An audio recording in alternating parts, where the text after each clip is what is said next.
This is a MSI Mag Z790 Tomahawk Wi-Fi DDR4 board.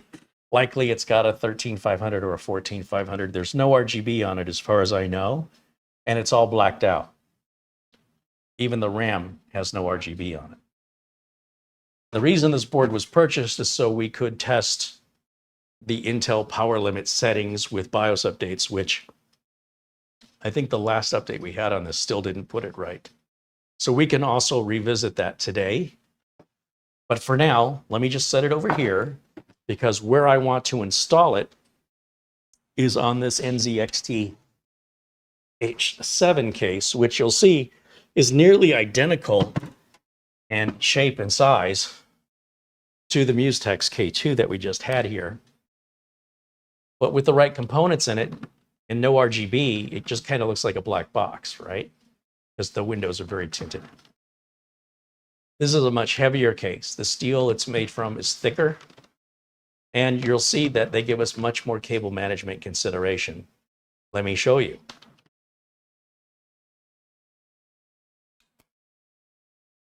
Peter VZ with a €1 super chat. Right on. Thank you, Peter, joining us from Amsterdam. So when it comes to removing these panels, we push on this. There's a little cutout right here. Push away. No screws. You see these little metal tabs that stick out? Well, these little like hitches. They look like little tiny truck hitch balls. But they're welded on there and they clip in. So you don't need a screwdriver. You don't worry about which screws go here, which screws go there. Now look at what they've done for us for cable management. If you thought Velcro ties were nice, they've given us these plastic tracks, and look how wide they are. So we don't have to bundle everything super. Like if we get it all close together, then it gets wider. If we can spread those same cables from a circle into more of an oval, then they flatten out. So they're giving you all this room so each cable can run without overlapping another one. If you're careful and you align your cables as you install them, you've got these little hooks that help keep the cables in place, and then you've got the Velcro that you can then lock it in and not use any zip ties. The only time you need to use zip ties is perhaps if you're going up here across the top, but they do give you the ability to take that rear case fan that's already installed with no RGB. They've already, from the factory, run it through this little area. This is a loop right here. The cable's inside of that, and it's being held in with these additional little Velcro clips or ties. So in case you need to run some more from there, you've got room in here, a lot of room to add many more cables. So if you were changing that out to an RGB fan and you needed 2 cables there, if you added RGB fans up here and you needed, 2, 4, 6, 8 more cables down through here and down through this track next. You got these 2 tracks side by side. So what you'll normally see on most cable management is all the cabling over here gets bundled into one big bundle. It's just a cleaner look. And you'll also notice we have this piece here, which is quite interesting, that NZXT, it's almost a moniker of NZXT to be expected. That is fully removable, but then it exposes this big hole. Now down here, we've got all of our front port umbilical cables here. And it appears our hard drive cage broke loose in shipping. However, the way the hard drive cage attaches is there's metal tabs underneath right down here. And that slides into those metal tabs, and then this one thumb screw screws down, and that locks in your hard drive cage. So what this means is because of the way this was designed, because this broke free, there was nowhere for it to go but up and down and maybe left and right. It would not bounce against the glass. There's a power supply shroud on the other side, and so there's no damage whatsoever from this. Also, because it is so modular, if you're not going to use a 3.5-inch drive, just take this out with one screw, take it out, put it away. If you change your mind later, you can put it back in. But what that results in is having a lot more room for cables and reduced weight of the case. Now, if we look down in here, I see several slots.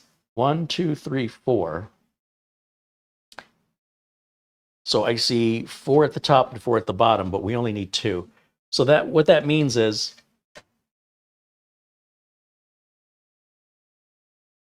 let me make sure I've got this right.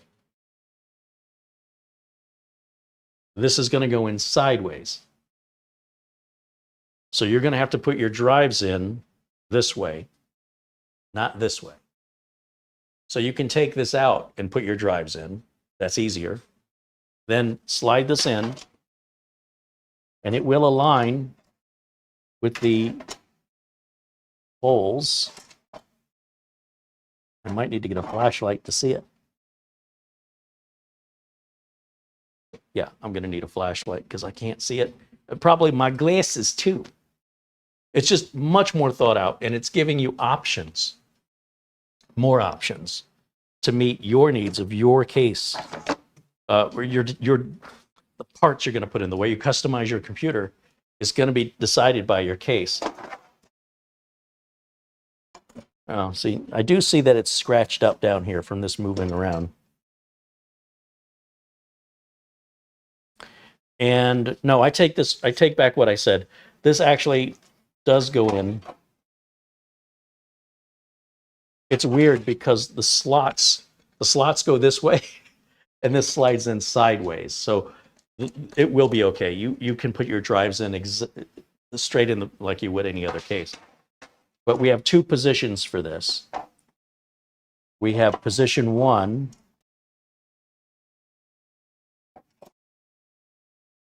Right there. Okay, that's locked in. And that keeps us as far to this power supply, or as close to the power supply as we can get. And then this will screw down right down there. Or pull this back out, and we can move it over about an inch or so and push it in. Now that moves us closer to the front of the case, giving us more room, which is what I prefer for the power supply cables. Now, if you've got a big 1300 watt power supply in here, you know, those power supplies, they can extend all the way out to here. And if it's modular, you're not going to have any room to plug your cables in. So you could just take this out entirely. On the other hand, if you still intend to use it, take it out until you get your cable management done for your power supply, and then put this in last.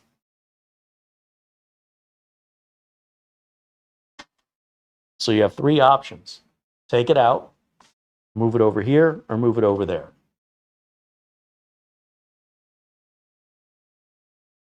And yes, it definitely scratched up. In fact, I was going to say there's a little divot in it, but that's the other hole for the screw to go in right there. Right there. So let's go ahead and get this box removed. This is all of our components needed, accessories needed, screws to mount the motherboard, etc. Now, here's something we cannot do on the Mustex K2. Grab this front panel. I'm not a liar.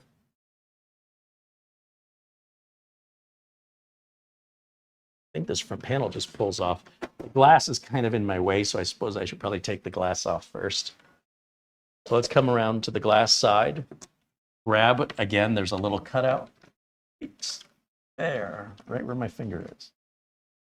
See the tip of my finger? Watch where my tip of my finger goes into the groove. Right there. And just pull it towards me. That's it.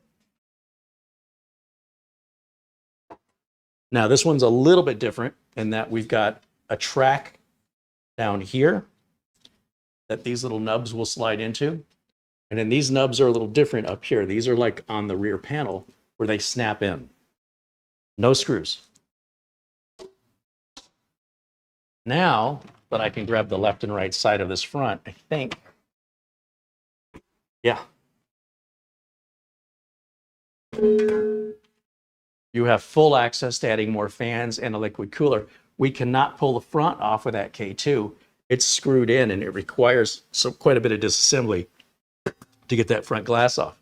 The other problem with that front glass is there's no ventilation. So as you can see, when you put this on, you say, well, Carey, there's no ventilation, but there is. It's here on the sides. And if you look closely at the bottom, turn this around. If you look down here, you see these holes?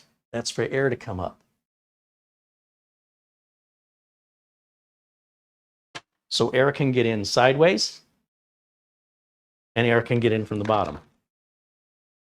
And this side is blocked. So the air is going to come in just like this. And that decorative panel does not impede our airflow at all. They're giving you one fan right here. It looks like a 120. How do I know it's a 120? There are two slots here.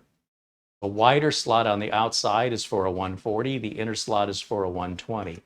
So that means this will hold either a 120 millimeter radiator or a 240 or a 360.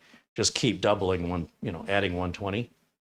Or you can hold a 140, a 280, or a 420. Did it hold a 420?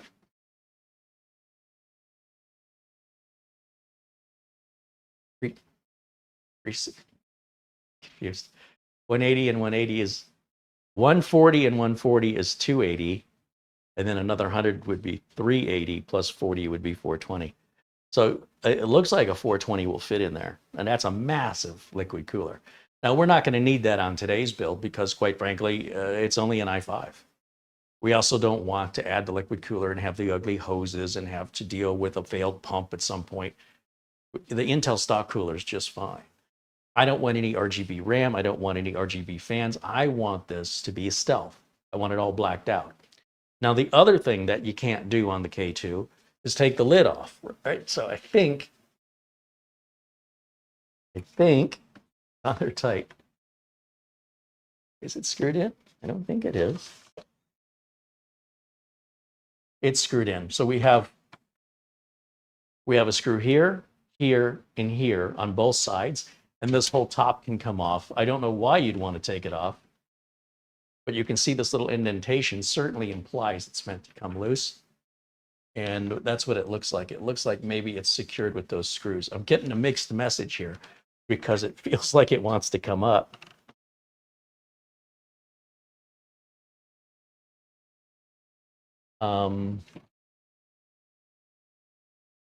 Yeah. It's just really super tight. Again, it's the same little balls there. There's your USB ports and your power switch. See how all the panels, they snap off? I didn't need to take any screws out. We've got a big dust filter here. Now, you only use dust filters if you're drawing air into the case. We filter input air. We don't filter exhaust air. If you have this on and you're trying to blow air through it, you're putting back pressure on your exhaust air. That means you're sort of suffocating your fans a little bit. So if your fans are going to blow air out the top, take this out, put it away somewhere. You can see, again, with the double rails, this can afford either a 120 millimeter wide or a 240 millimeter wide radiator all the way to that length. So this can hold both at the same time, a front one and a top one. So if you wanted a real custom liquid cooler over the top with two pumps, you could totally do that with this. And then that's what this piece in here would be used for, I suppose, is if you took this piece with this groove, you could mount your custom pump reservoir to this piece. And this piece just has one screw in the back, and it's just all this whole piece here. There's also a cutout right here for running power cables to a video card directly from the back of the power supply. It's very well thought out. Your standoffs are all pre-installed in the standard ATX position, as you would expect, with your center post, your center standoff having a post so it holds the motherboard in place for you, which makes your installation so much easier. And you have so many more options, and it's so much simpler without these screws go here and those screws go there. There's no screws. Now, for what I want to build, me personally, what I want is a sleeper. I want an ordinary looking computer with no RGB. I will not be placing any fans or liquid coolers in this case. Not today. It's not in the plans ever. I'm also going to save money by not doing that. Then when you put the motherboard in, this rear fan is all we need. I don't even have to hook up this front fan. I can if I want to. It's not going to hurt anything. But when you add additional fans you don't need, you're encouraging more and more dust to build up inside. There is a filter in front, and it'll be important that we check that filter at least once a year, because if you live in a dusty environment, it's going to block and suffocate this fan, negating its purpose anyway. Most of the time when I build like in a Corsair 200R, I get two fans like this, and I leave this front fan disconnected. This to me is a spare tire for my business clients. So if I get a call, hey, my computer's making a noise, there's really only three things that cause that noise: power supply fan, case fan, and since we only have one case fan, or CPU fan. And more times than not, when that happens, which is more and more infrequently, they're building everything so much better, it's usually the rear case fan, the only case fan. And then worried about, do I have a spare with me? Because I don't know when I show up on site, what's making the noise? Do I bring a spare power supply, a spare CPU fan, and a spare rear case fan? What CPU fan do they have? It's not like every computer in the office was built the same. I built them, and depending on when they were purchased, depends on what CPU socket they got, and that determines which fan they got. So if they got a Scythe Mugen 5, or maybe they're running an Intel stock fan, that's a lot of inventory for me to just bring in case I need it. So by leaving the front fan disconnected, since most of the time when this happens, it is a case fan, I simply take the old case fan out, throw it in the trash, take the front case fan off and move it to the back. And it's the same manufacturer, it's the same fan, it spins at the same speed, it makes the same noise. Whatever they're used to is what exactly I put back. And then there's no expense, there's no spare parts to buy. There's no rushing back and forth to get parts. It's already a spare sitting there. So I'm in and I'm out, customer's happy, and then we should be good for a very long time before that ever happens again. Like I said, it barely happens now. I've had one or two CPU fans start to make noise, and those required multiple trips. One was, I went there and they had a stock Intel fan and it was buzzing. And I wanted to fix the buzzing while I was there and replace the fan. Now that I knew what kind of fan it was, I have spares, but they're 30 miles away. So I thought, well, what can I do right now as a temporary fix? So I peeled the sticker off the center of the fan on the Intel fan. And then there was like a plastic plug in the center, and I had no way to get it out. So I took like a box cutter razor blade and scraped at it. And this was rough looking, let me tell you. Scraped at it until I could get down through the center hub of the fan. And then I had some WD-40 and I sprayed it inside and let the fan run, and all the noise went away and it worked great. So then I took a piece of tape, just regular Scotch tape, to cover the hole that I created, because you don't want dust and dirt getting in there, because that's what causes this problem to begin with. And the next day the customer said, thanks for fixing my computer. And I said, oh, it's not fixed. That is a temporary fix, but it takes the pressure off of me. Since now you think it's fixed, I'll then come in on my regular maintenance routine rather than having to come back tomorrow. I'll come back during the time I come back anyway. And while I'm there, since I now know what fan you have, I'll swap the fan out with another Intel fan that's new, throw the other one away.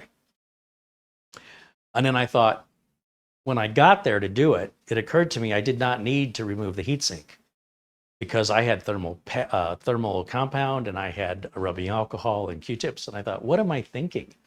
The Intel fans, they're plastic fans that unclip from the heatsink. You just unclip it, unplug it from the board, throw it away, then grab the other Intel heatsink fan I've got, unclip it from the heatsink, clip it back on, and plug it in. I was in and out in no time.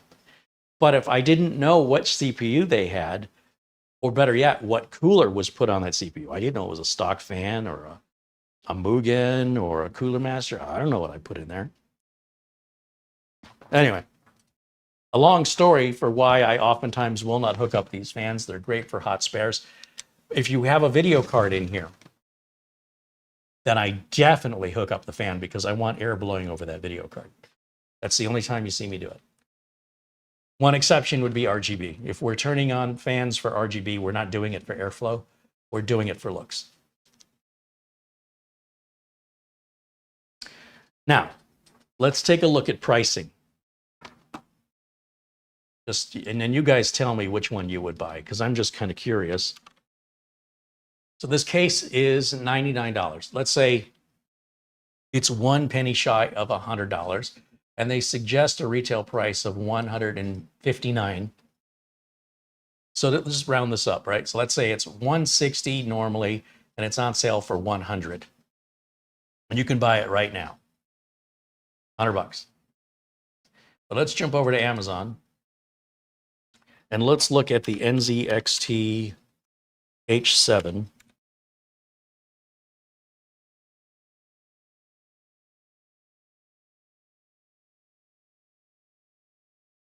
I believe this is the one we have right here.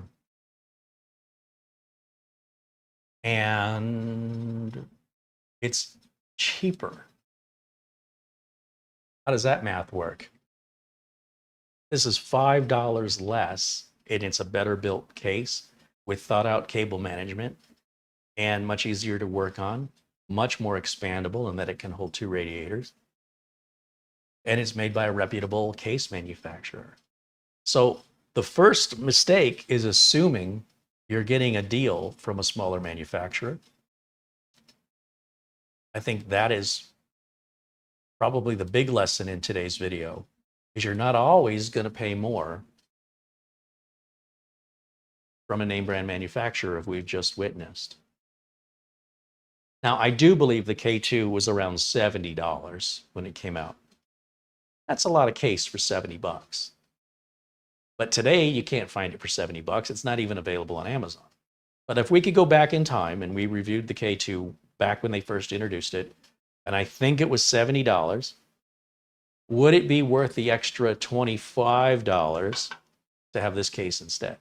And I'm picking a worst case scenario. I'm picking a best case scenario.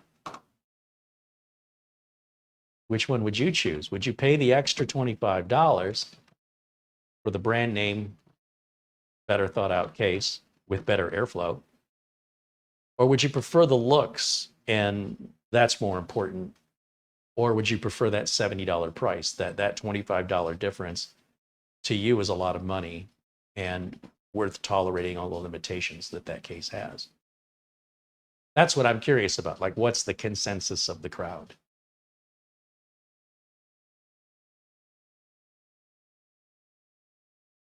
Now I have to walk up to the screen to read it since my tablet's not bringing my video up. Let's see. Nick Caffrey says 57 degrees Celsius. That can't be right. 14 Fahrenheit. I think he's got those numbers the other way around. I think it's 57 Fahrenheit or 14 Celsius in Southern Ireland, and we're complaining of the cold. I'd love to complain about the cold. I wish I could complain about the cold.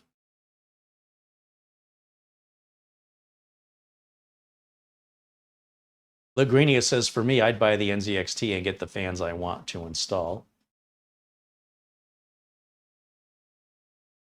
Dwayne Blackwelder says, I don't even need to think about it. The NZXT is the better case by far. Stealth Mode and Mortant say they would go with the NZXT. Dustin Fuller, Bill Sony T, Nick Caffrey, and Thomas Mac T all say NZXT. Dave Batt said he paid 120 pounds for his Corsair 5000 airflow with no fans. Yeah, that's a big case. You're buying a lot of case for that money. Kurt Schlegel also says NZXT, no question. And Mark Gaines, also NZXT. So would anybody here buy the K2 at a specific price, or would you not buy it at any price? In other words, is it the price difference? What if the K2 was $40? Would you buy the K2 for $40 over the NZXT for $95? Or is it just at any price? It's just not a good case. It looks attractive. It's got terrible airflow. It's difficult to build in, cable management concerns. But when it's all said and done, if you're only building it once and you don't have to get back into it regularly, why not? I mean, if you have a fan go bad, you might have trouble finding a replacement, and you might have to replace all 6, which may end up costing you more than the NZXT to begin with. But the NZXT only comes with 2 fans instead of 6, and they're not RGB. You'd have to spend more to do that if you wanted to, add a fan controller. Suddenly now you could be looking at a $180 case with the NZXT if you wanted to dress it up like the K2. Mortant says not at any price. Dustin Fuller says nope. David Graham says not at all.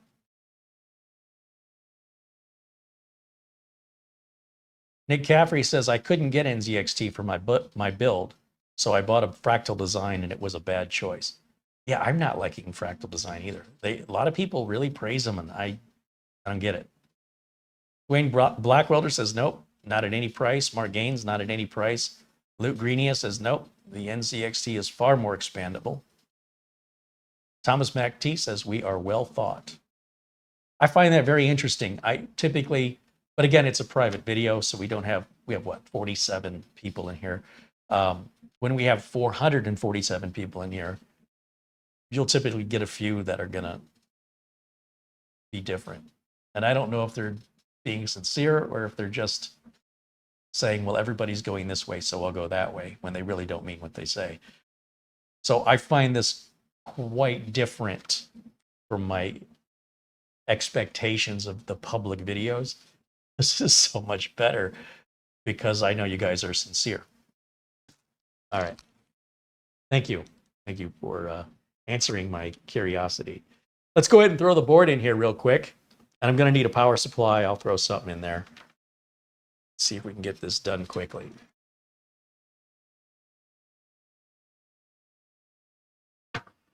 I'll turn this so you can see.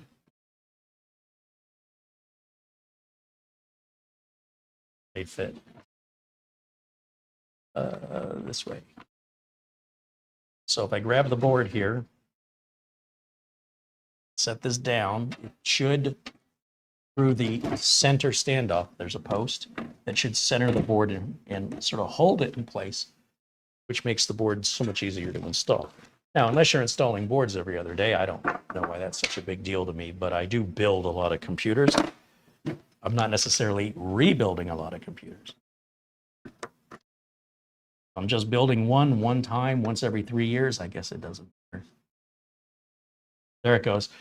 So the board just clicked, and what you heard, I hope the microphone picked it up, was the board settling into that post. And then the board fell just about a millimeter or two onto the post, which automatically lines it up with all the other holes on the motherboard with the standoffs. So I can get a flashlight and I can just, and glasses, verify that these holes are lined up with the standoffs below, and that we don't have any holes that are missing a standoff underneath of it. With everything, if the motherboard is a standard ATX design, then it should take 3 screws across the bottom, 3 across the middle, 3 across the top. If it's micro ATX, there's 2 variations. And if it's mini ITX, it's 1 screw in each corner. So this board, which is our MSI Mag Z790 Tomahawk, this has the standard 333. And so does the NZXT case right out of the box. There's nothing you have to modify or change.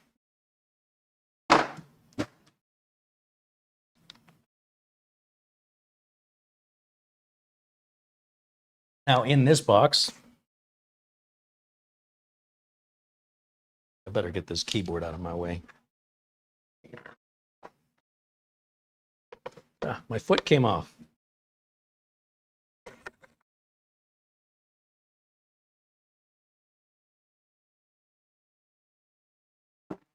That there. Documentation can go there. Our box of accessories. NZXT gives us a bunch of condoms, I guess. So these little bags each contain a different type of screw, and that is probably explaining why they look like condoms, now that I put that together. If I bring this over here, we have the power supply screws. I guess this is upside down, isn't it? We've got these coarse threaded screws, which are often used for motherboards and 3.5-inch drives. The next one down are the finer thread screws, which are often used on DVD drives and solid state drives with a finer thread. This camera's going to focus. Then we've got these are fan screws if you wanted to add additional fans to the case. And then you've got an extra standoff with a little socket in case you don't have a 5mm socket for the standoff. That converts it so you can use a Phillips screwdriver to tighten it or remove it.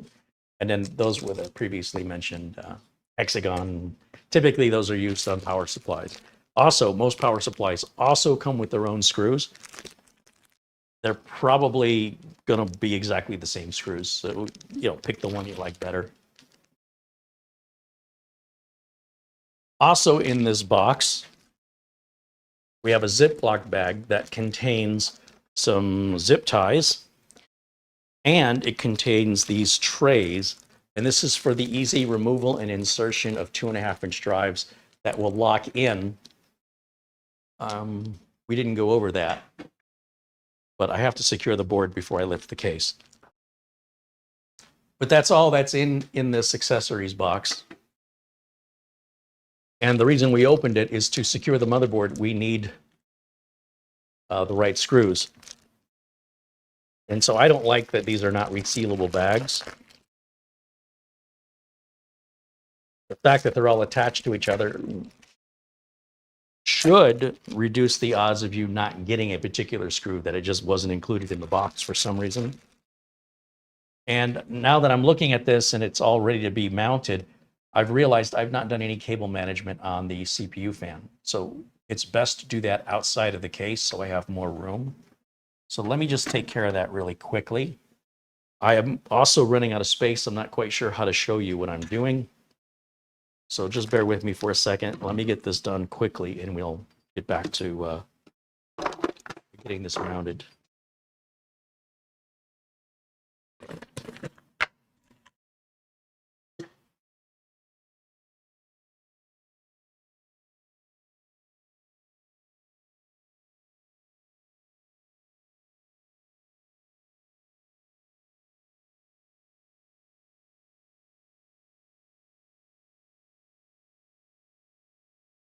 Now, some people will see a mixture of like an i5 processor on a Z790 board and go, what are you doing? You're mismatching your parts, man. No, I'm not. There's much more benefit to a Z790 board than just overclocking it. And with the way motherboard manufacturers have been overvolting the chips anyway, it really doesn't matter if you've got a Z-series board or not. Your chip, by default, if it's an Intel 13th or 14th, or even the AMD chips, the modern socket AM5s, they're going to get maximum voltage applied pretty much at all times, meaning for an AMD 8000 series chip running at 95 degrees Celsius regularly all the time, even idling, is considered acceptable and normal to AMD. I don't find that acceptable at all. That kind of wear and tear, that type of constant heat, is definitely going to reduce the lifespan of the CPU. Now, if you're only planning to keep the computer for a couple of years, you'll be fine.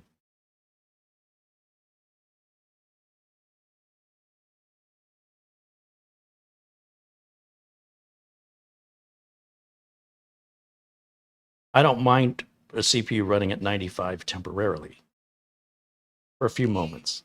That's what it's supposed to do. I don't want it staying there for hours and hours and hours on end. Sorry, I normally only put one zip tie on this, but I'm going to make it look super pretty here. And then black it out so no one will notice. Well, that's the idea. The black cables, the black cable ties, the black motherboard, and the black case with the black smoked glass means nothing should really stand out. It should just all blend in together.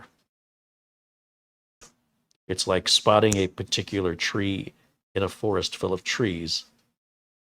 You know, unless one is significantly different than the others in some way, it likely just blends in and you can't really pick it out.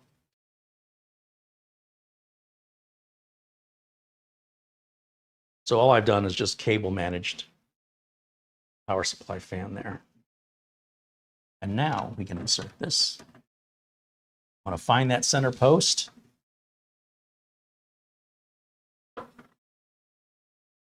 There it goes. It's locked down. Now I want to go to the screws that mount the board, which I believe, I'm guessing, should be these screws here. These are called, what are these called? 6/32 by 5mm. I might be wrong, but there's one way to find out.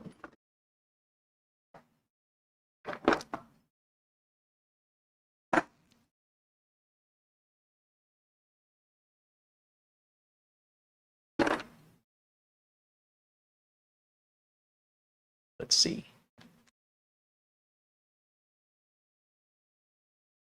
Those are them. And we're going to need 8 of those. There are 9 standoffs, but the middle standoff is a post. You cannot put a screw in it.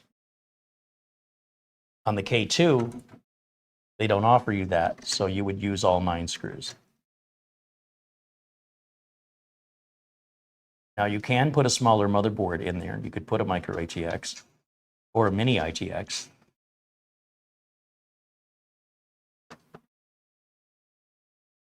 It's not going to look right, but you could totally do it. That's why the standoffs, some of the standoffs are movable. And the ones that aren't movable are because they're universally used across the different standards. So if you run across a standoff that won't come out, it appears to be welded in, that's one you do not remove. Even though you could probably break the weld with a pair of pliers, you will regret it, because once you realize, oh, in fact, you do need it, there'll be no way for you to re-secure it back to the motherboard tray because it was welded in and you broke the weld. Sometimes the welded in standoffs are rounded so that you cannot get a socket around them. And the removable ones will have flat edges so that you can grab it with pliers or a 5mm socket. So if they're rounded, they're not meant to come out. So all I'm doing right now is getting all of the screws started. I don't want to tighten them yet because there's still a little bit of shifting the board up and down, left and right, side to side for everything to align. And for the most part, it's aligning itself as I start the screws. I can see the board move just a little bit one way or the other. I don't have to physically do it with this case and this board. It's pretty much aligning itself. Now, if I tighten down any of the screws, I would be limiting its movement and it wouldn't be able to move. Then I wouldn't be able to get the next screw in potentially.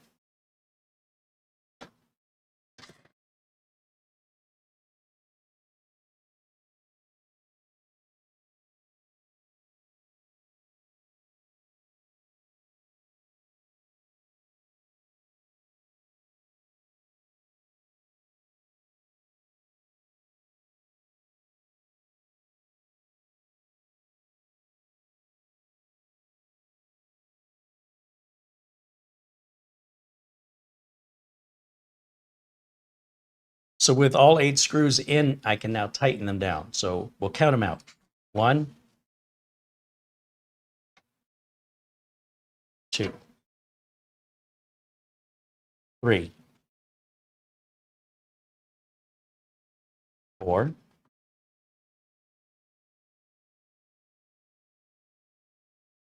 5,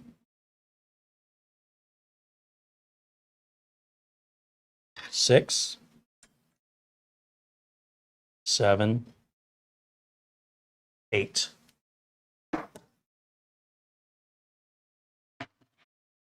Now I want to give you an idea of how this is going to look when we're done.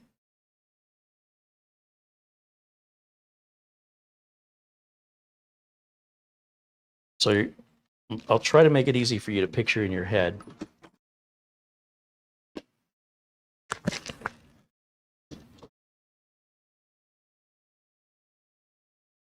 And remember, just watch. I'm not using any tools for this, okay?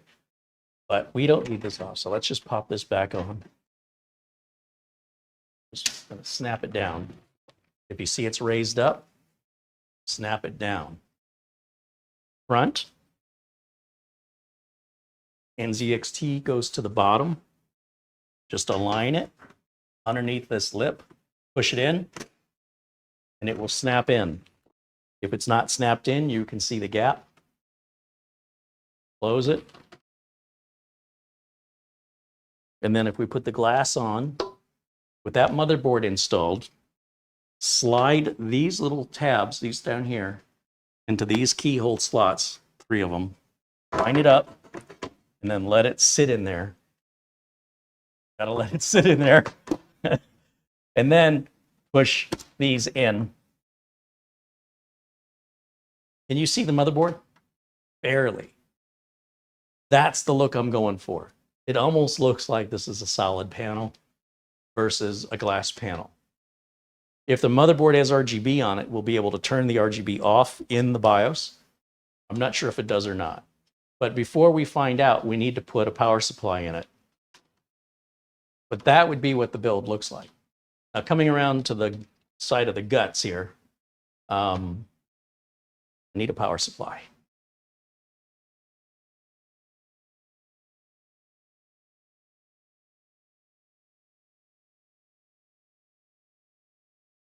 Andy Kane says he's at 11 months on his membership in 22 days. Not far to 12 months. Right on, Andy. Thank you. Let's see. Power supply. What do we want to use?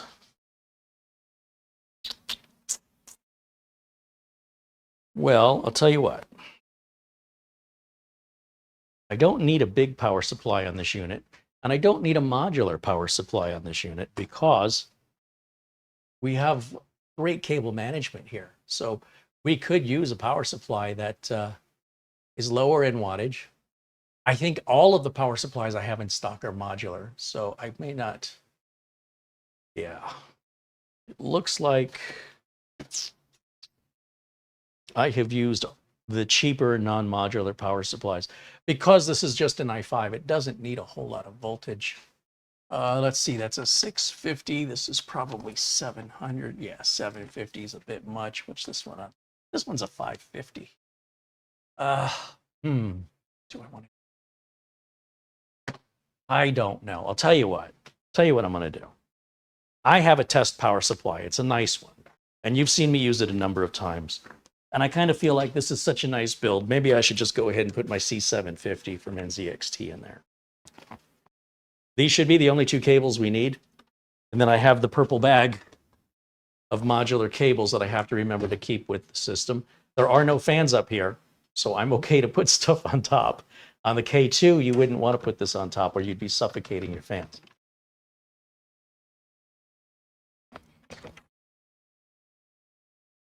Now, there's no power supply frame, so I'm going to have the same complaint that I've done before with regards to getting this power supply in is going to be a bit tricky. Let me take the glass panel off just to see if the shroud comes out at all. I don't think it does.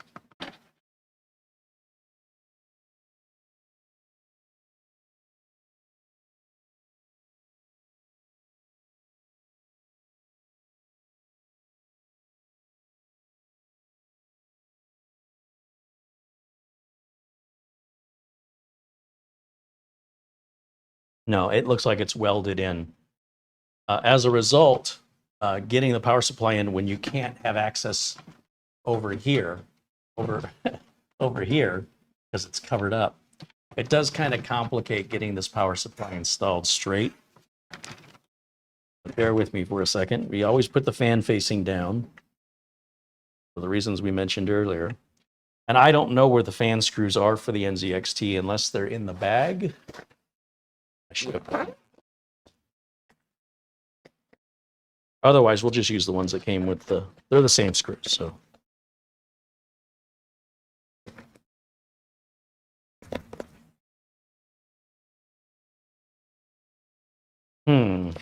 You know what? I might have put them in the drawer. Either way, they're just standard hex black power supply screws. It's more of an OCD thing than it is a technical thing. I don't want to have, I don't want to accidentally give the customer screws and then one day I come up short by 4. I do have a bag of extras though, so that's kind of an anxiety from the old days when I didn't have as many spare screws, and they weren't as easy to get back in the 90s and early 2000s. So once you've had that PTSD, it'll stay with you for a while. All right, so we'll use those they're the exact same screw, so. And they're black, so they match the color of the power supply and the color of the case. They're going to blend right in. They're not going to stick out. They should be relatively unseen unless you're looking for them. Not that anybody would be looking at the back of the computer, but just in case. If it's the same type of screw that requires the same amount of time and effort, why not just make sure that they all are the right color? How much extra work is it really? Zero, as far as I can tell. If I turn this around very carefully, you can now see our power supply is installed. And do you even see the screws? If you look for them, you can find them. Now, if I use silver screws, they'd be staring right at you. That's all you could probably look at. So blending everything in versus RGB, which is the exact opposite of making things stand out. And I'm not saying one is better than the other. I'm giving you food for thought. Do you want a case that shouts, "Look at me"? Or do you want a case that is more subtle, a little more elegant? So when we talked about these little plastic trays in this bag, I mentioned that these are for the installation of 2.5-inch SATA drives.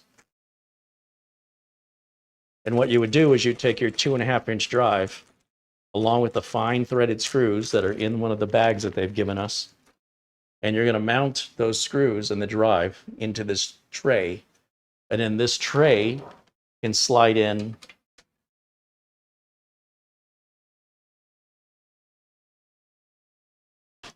or not. Now these are two additional trays. These don't go to, these are the exact same tray that's already here. So this actually gives you room for 4 2.5-inch drives. But where do these other two go? Essentially, the way this works is you take out that one screw and then you pull on this tab and you get this. And you mount your drive to it, you slide it in and lock it into the tab, and then put that one screw to lock it so it doesn't fall out of there in shipping. So somewhere on this case, there's room for 2 more of these.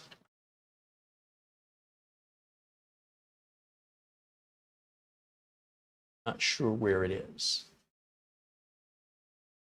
It's probably what the documentation's for. But that's what you get in the bag, along with some more zip ties. In fact, I think I'm going to take the zip ties out of here, because we'll use those later. Just about running out of time, but let's get the power supply in and get this fired up, and let's check it for a BIOS update, and then we'll call it a day. Now, the great thing about this build is it's very, very inexpensive. By staying away from the liquid coolers and the RGB, we're shaving off $300 to $500, almost cutting the price in half. We're building something that is fully capable and is no way handicapped, other than perhaps it doesn't shine, right? It's very subtle. It's look at the cable management we have here, by the way. The case manufacturer knows we're going to be running a cable all the way up here, right? The cable's going to come from down here to up here. And the K2 didn't give us anything, not even one of those little bridges to slide it's like a cable management bridge. But look at this. If we open this and open this, we can slide this in here and here, and then tuck it in right there, and then in through there.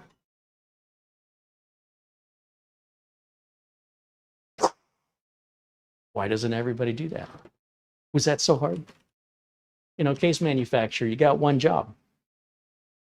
Now, we do have 2 connectors. We only have to use one. The second EPS power connector is if you're overclocking and you need to draw more voltage. Otherwise, this one cable will provide any draw that's at normal stock settings. It's only when you're trying to make the thing run super high voltage that you're going to run into this. Now, unlike the Gigabyte boards that have a fan connector here, this fan, where's the closest place I can plug this fan in? I hate when they put a fan connector in the middle of the board. There's no way to hide the cable. But we have 4 fan connectors at the bottom.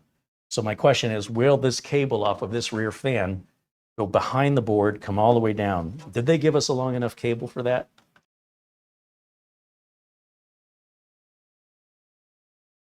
No. It's about 3 inches too short. But there's another approach. Remember, just because they ran this here from the factory doesn't mean that's where you have to run it. You have a couple of options. One is, we don't even use this.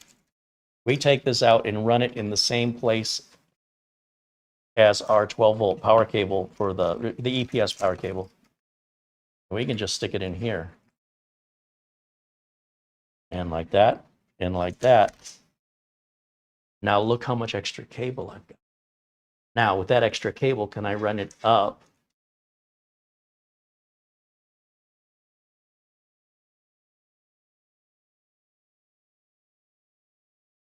I can. Look how much cable I have now. So I can reach any 1, 2, or 3. I could even reach 4 if I wanted to. But let's use the one closest to this side.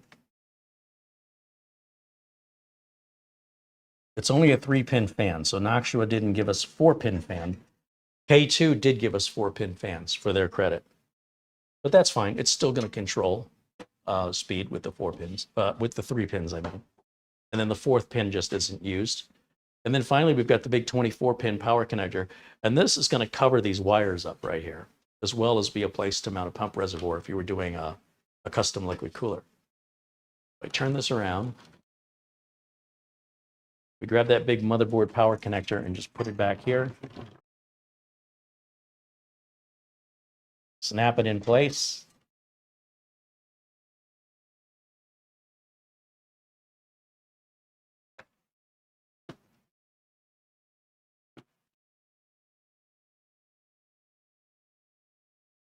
In a tight fit. Okay. Kind of like that. And as you can see, this cable's over this way, so we can open these up, lift this cable up and kind of force it over here. That Velcro barely reaches.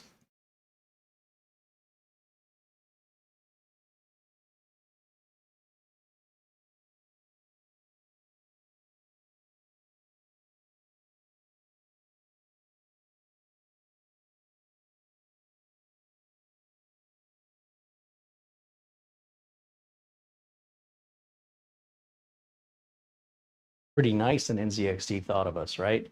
Who would think that we have to run a 24-pin power cable right there? Who would think we have to run CPU power cable up here?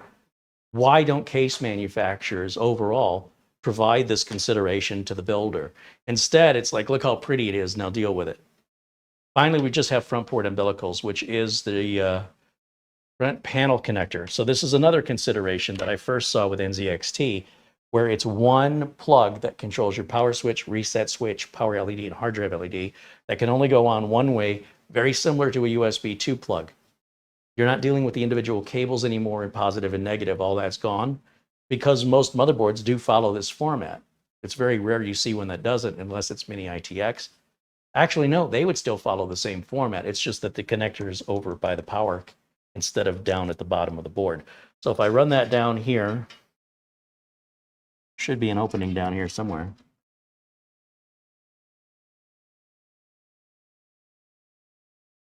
And again, that's a feature of the case. Why doesn't every case manufacturer do that? Wouldn't you think that'd be cheaper? Our front header is right there. It's missing a pin on the top right, and this has got a blocked pin. Make sure the blocked pin is on the top right, and just plug it on. Again, no more positive or negative. No more do I install it horizontally or vertically on the 2 pins up and down or 2 pins side by side. By the way, it's always side by side. But some people, they don't know. They don't pay attention. But that hooks up all 4. What I just did now, front reset, front power, front hard drive LED, front power LED, all in one plug. That easy. This is the front fan, which I don't care about. This is a USB 3.1 plug for Type-C. I guess it would be 3.2. This is a Type-C plug. Not all motherboards offer you a front Type-C header. This one does. It's right there, right below the USB 3 header. So we'll probably put the USB 3 header on first, which is this big blue end here.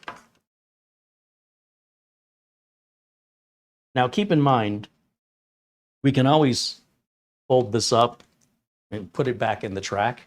But first we have to figure out how far it's got to go and how much slack we've got. So we'll save that till the end. But essentially that is going to go right below the power connector, just like that.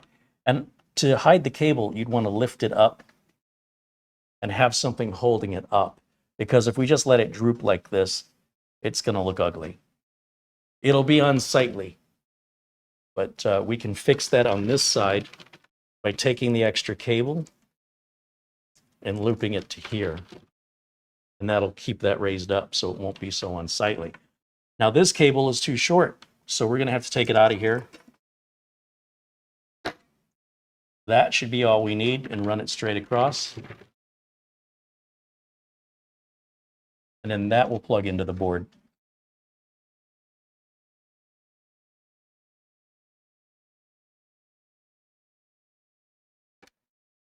Like that. What you don't want to do is you don't want these cables so hidden that you're bending them and breaking the connectors off. You do have to have a little bit of slack around the loop. So you are going to see a couple inches of cable. We just don't want to see a lot of it. Now, check this out. Let's power it on and let's make sure it works. Because we did a previous video where we prepped this board. So it should already have Windows on there. Oh, I forgot my audio.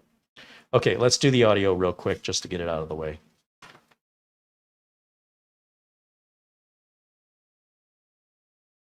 Your front port audio will almost always be all the far way back, all the way in the corner on a standard ATX board. So what that means is you have to grab the cable and hope you have a long enough cable to run it across the entire length of the bottom. And if you have a good case manufacturer, they've given you an opening to go up so that very little cable is exposed when we plug this in to the header that's down here at the bottom. Now I can't see it. I'm going to have to get a flashlight, which I just had a second ago.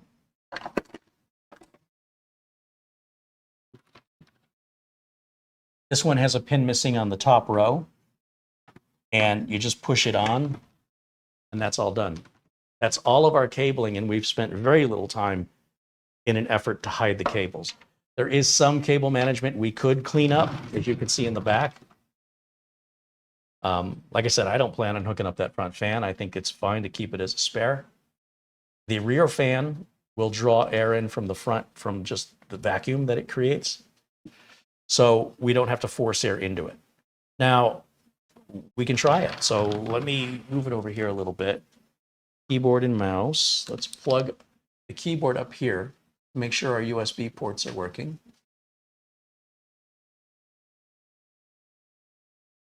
I mean, we know they're going to work on the back of the board, but did they, if we plugged in the connector incorrectly or in the wrong place or it's broken, if we don't test it, how do we know? Assume it doesn't work until you've proved otherwise. So we'll plug internet in and we'll plug the HDMI cable in. And then we need some power. And then we'll plug the power in. We'll hit the power button. And you'll see the fan start to turn. I don't see any RGB on this. Let's go to our HDMI and see what it's doing.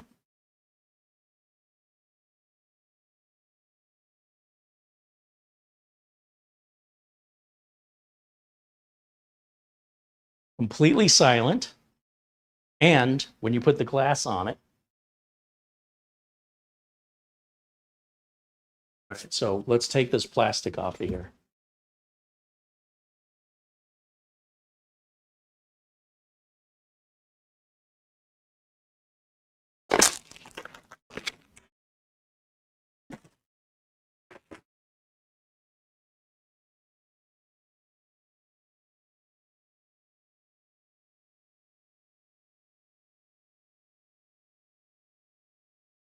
What do you think?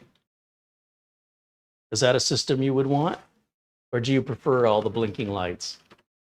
This is just a monolith of power quietly idling in a very subtle way. We've got a power light right up here at the top, which kind of blinks in the background for hard drive activity or SSD activity, reading and writing. Because we don't have any fans on top, we can set stuff on top of this like a little shelf. Just don't put your drinks on it. You'll be fine. Let's take a look now. If I go full screen over here for this desktop.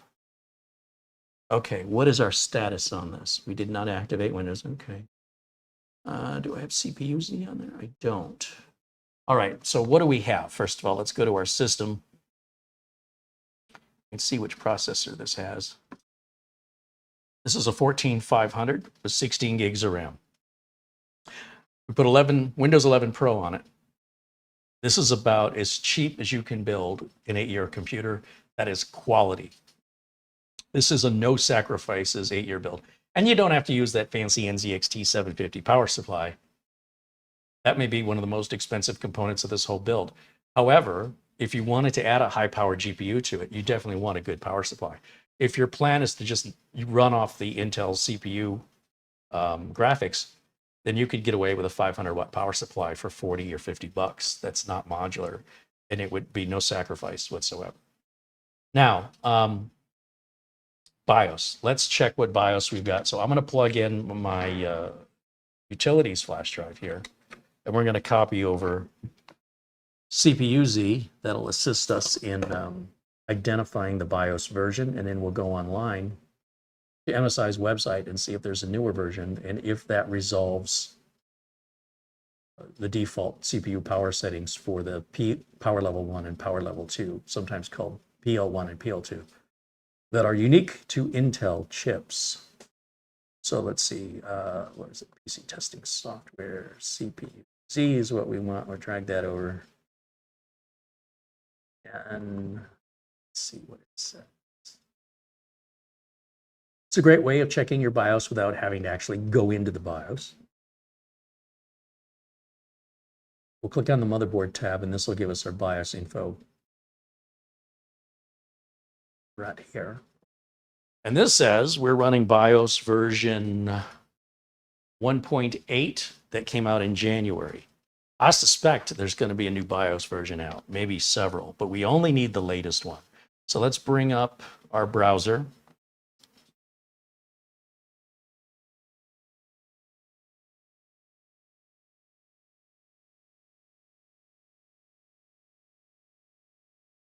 And we'll type in, let's just go to Google.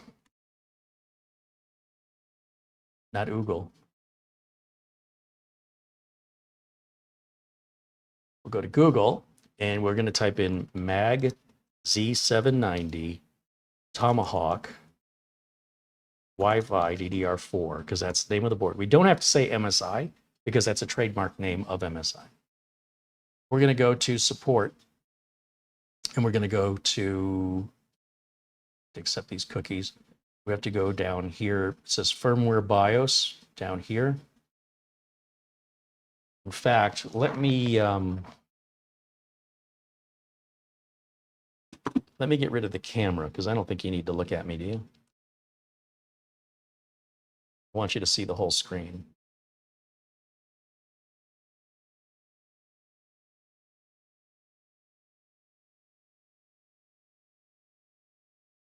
So we have version 1.8. And as I scroll down, I want to find 1.8. There's a 1.7 and a 1.9. That's interesting. That makes me wonder if I have the right motherboard selected. These are from 2023. What board am I on? MAG Z790, Tomahawk, Wi-Fi, DDR4. That's us. How is it possible the version of BIOS we have is not in the list? What came out, what did it say, January of 24? Maybe the version is 1B. Am I reading the 8 from a B? It's definitely an 8. No, it's a wow. Time for some new glasses. Holy cow, that is a B. Okay, so we're at version 1.B. Okay, that's this version right here. And then this version came out, and then this version came out. Now they say this is a beta. Replace MSI's own. Again, I got to walk up to read this. It's too far away. Tweaked power settings, added default. And that's beta. You know, a lot of people shy away from beta. The fact that it's available to download should suggest immediately it's good enough, right? They just haven't gone through the bureaucracy of testing. So the likelihood of you having an issue with a beta from a popular, you know, big, well-known, respectable company, they wouldn't have released it to the public if it were dangerous, right? So this means we're pretty sure this is done, but we got to go through the bureaucracy to make sure. So we're fine with the beta. Let's download it because that's what we want. We want the Intel default settings here.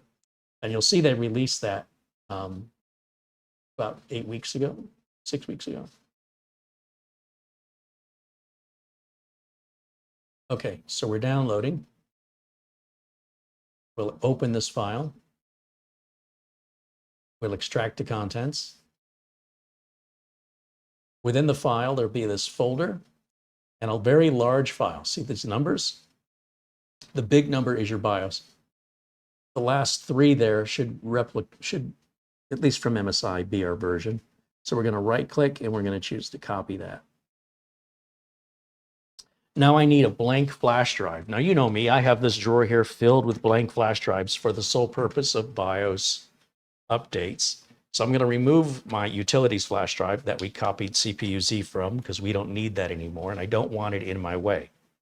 I'm going to insert this blank flash drive and then I'm going to go here where it says SAM data, right-click on an empty spot and choose the paste button, which is this button right here. Now that's going to copy that BIOS file over. Perfect. Now we can close everything.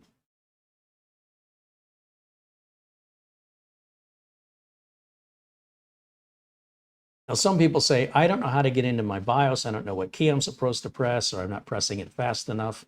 So we can tell the computer in Windows 10 or 11 to go into the BIOS for us after a reboot. So we go into settings. It's a very strange way to find it. You go to Windows Update. You go to Advanced Options. You go to Recovery. You go to Advanced Startup right here and hit Restart Now. It verifies you want to restart, but it's actually not doing a full restart into Windows. It's restarting into a troubleshooting menu. Watch. The no signal is normal. That's just my video capture card saying, hey, your computer's not sending me any video. Of course it's not, it's restarting. So as it restarts, it sort of looks like it's going to boot into Windows, right? Except it says, please wait at the bottom. And instead of opening the Windows, it opens to a troubleshooting menu. So we're going to go to where it says troubleshoot right down here. Advanced, one more time. And UEFI firmware settings. Now, when it reboots, it's going to restart to the UEFI firmware, also we call your BIOS. So you don't have to press any keys or worry about which key to press or when to press it. And this works on all computers running Windows 10 or 11, or at least all computers that have a BIOS. Like it wouldn't work on a tablet, let's say. All right, now, you'll see without, again, I'm not pressing any button, I'm just sitting here waiting.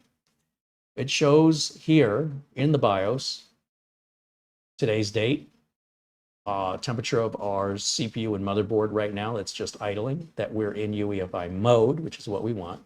And over here on the right is our current BIOS information. We've got 1B0 from 1/12/2024, January 12th of 2024. So I realize people in other countries move the day first and then the month second. You think, well, that's December 1st. No, we haven't hit December yet in 2024. All right, so let's go to mFlash. System will auto reboot and enter flash mode. Now that's unusual, but that's the way MSI does it. So now we're going to restart a third time. And this time, instead of rebooting to the troubleshooting menu or to reboot into Windows, now it's going to reboot into a flash program in the BIOS.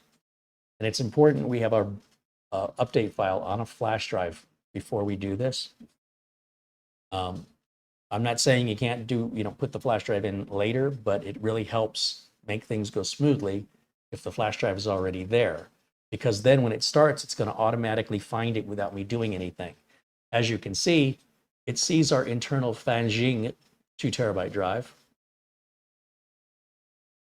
But the general UDisk 5, that's our flash drive. The SAM disk one, that's our BIOS file. It automatically puts it right in front of our face. I've clicked on it. It says, are you sure? I say yes, and then leave it alone. Don't touch the keyboard. Don't touch the mouse. Just wait and be patient. It tells us at the bottom of the screen, this is your motherboard version.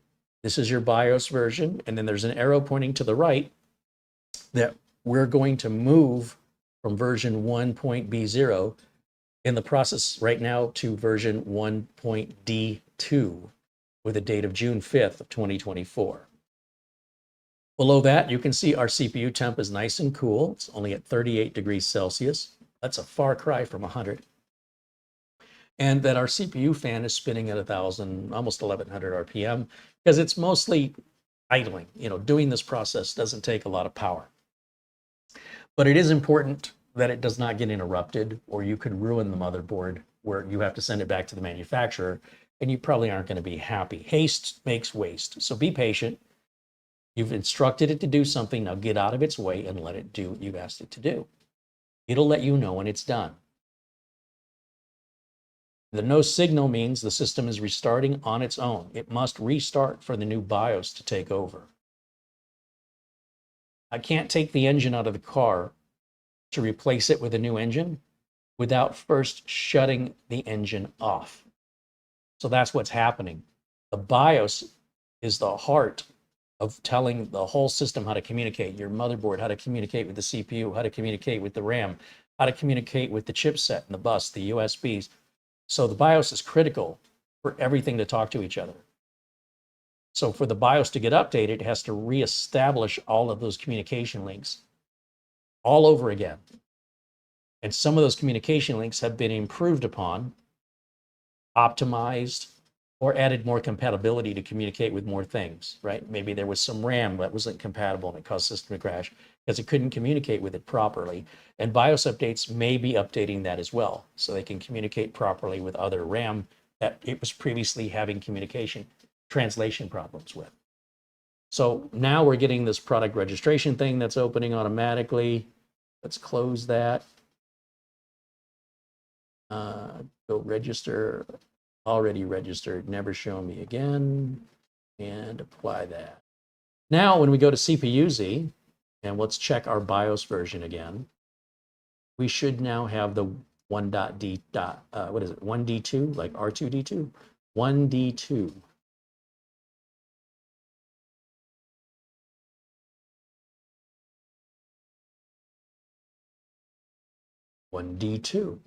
That also means that when we go into our BIOS, we should now have the default PL1 and PL2 settings available to us that were not there before.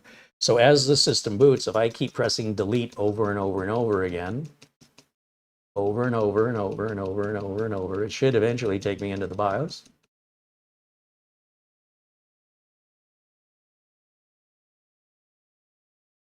And it did. Now, I would like the CPU fan warning on. I don't know why that's not on by default. When we're looking at where the voltages are for the CPU, they're different with every manufacturer. MSI puts it in a different place than ASRock, than ASUS, than Gigabyte. They all do it differently. And I can't remember, to be honest. I mean, this says CPU. Probably want to be in advanced mode, I would guess. So let's go to advanced. And we'll go to, I don't know, settings. Is it under system status? No. Hit escape. Let's go to advanced.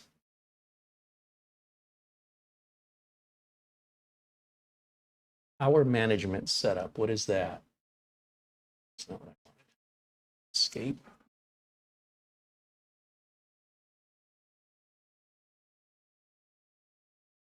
No. Let's go back. Boot security. System status. Where the heck did they hide it? USB power.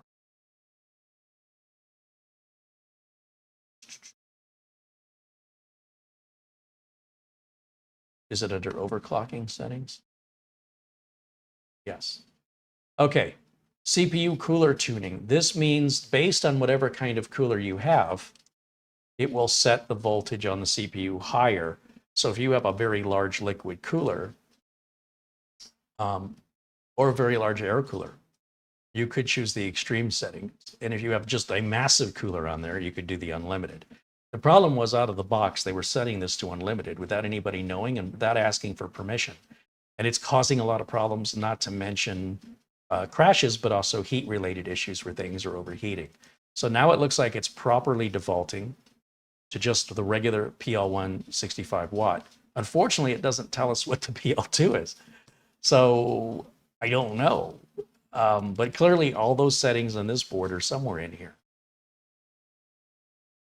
This should be the only thing you have to worry about. You shouldn't have to worry about these voltage modes. What we're looking for is either PL1 or PL2, and that's all you should have to change, at least on 12th, 13th, and 14th gen Intel chips. It's just something that comes along with this family of chips with the way the motherboard manufacturers have implemented their BIOSes and then done so in a way that's very sneaky, in my opinion. So let's see. Voltage mode. Core L2 voltage. I guess you just have to enter a number in there. Oh, that's the E-core volt. I don't care about the E-cores. Yeah, it does say E-core right on it. I didn't even notice that. Core voltage mode. This sets the core voltage. We did offset. You shouldn't have to do any of this. Basically, we should be able to leave this to auto. If this BIOS update is doing what it should do, in my opinion, as long as we have selected, where was it? It was under overclocking settings. Should be right up at the top.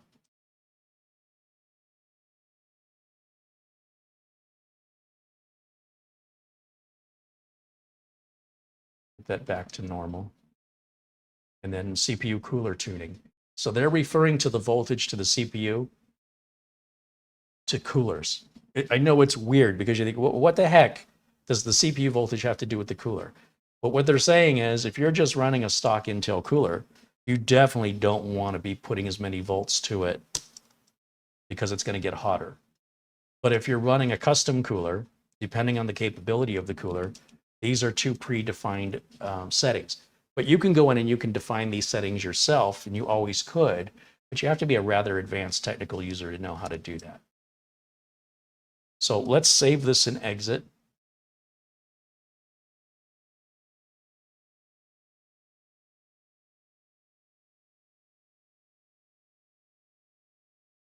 And in just a minute here, we'll be back up in Windows.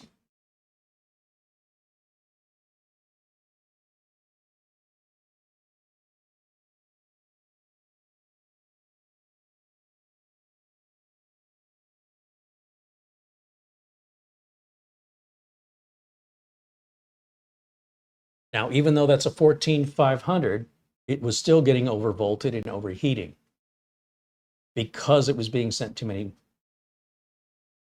high of wattage.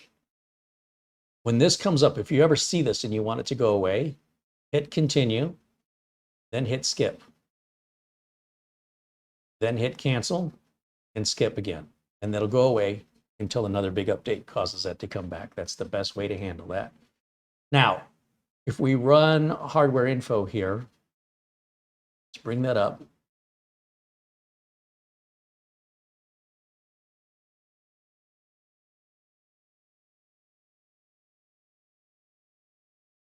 Yeah, I know there's a newer version. Okay.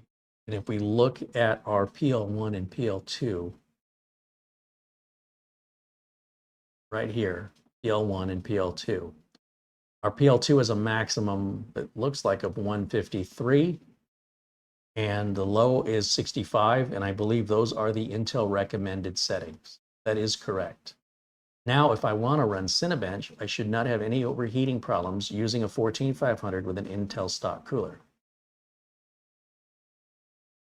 People say, yeah, but you're leaving performance on the floor, right? You paid for this extra performance. No, you didn't.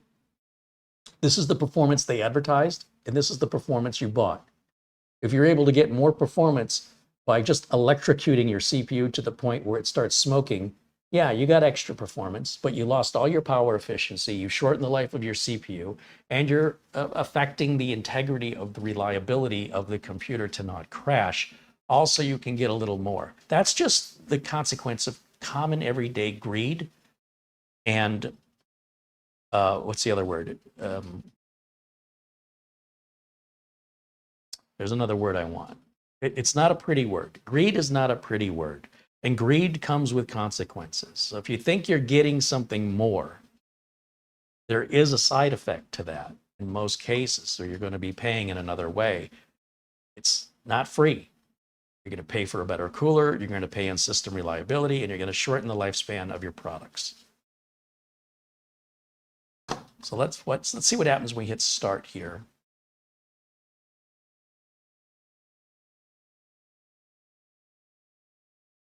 Let's see what remember, we're just running a stock Intel fan on this 14500.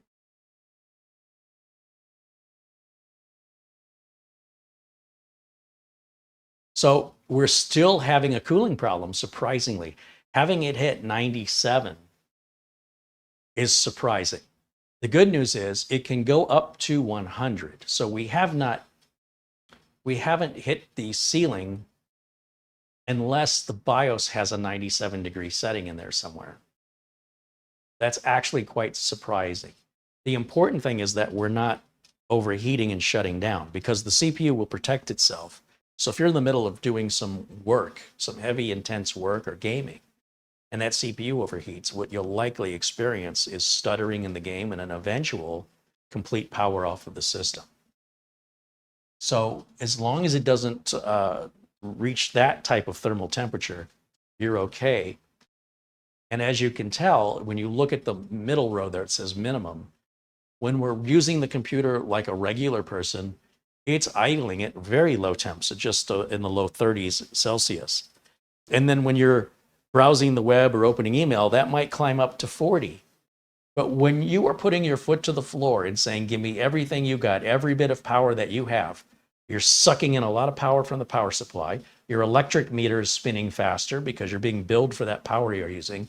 You're generating a lot more heat, and you're sort of torturing the device. Now, a little bit of torture is fine. But if you keep this up hour after hour and day after day, there is going to be consequences. And what that tells me is you underbought your computer. If you run your computer that hard on a regular basis, you don't have the right computer for you. That's not the right parts. And if you thought you were saving money, you're not, because you're going to have to compensate with additional, more expensive coolers and the hassle of getting it all configured to run stable. You will be paying for it. So just so you know, unless it's a hobby and you're just doing it for fun, if this is a work environment and the work you're doing is important, you don't want to lose your work due to a crash. It means you don't have a computer that has the resources that you need. If it's running that hot with the fans on full time, you have underpurchased. You're trying to use a tricycle as a,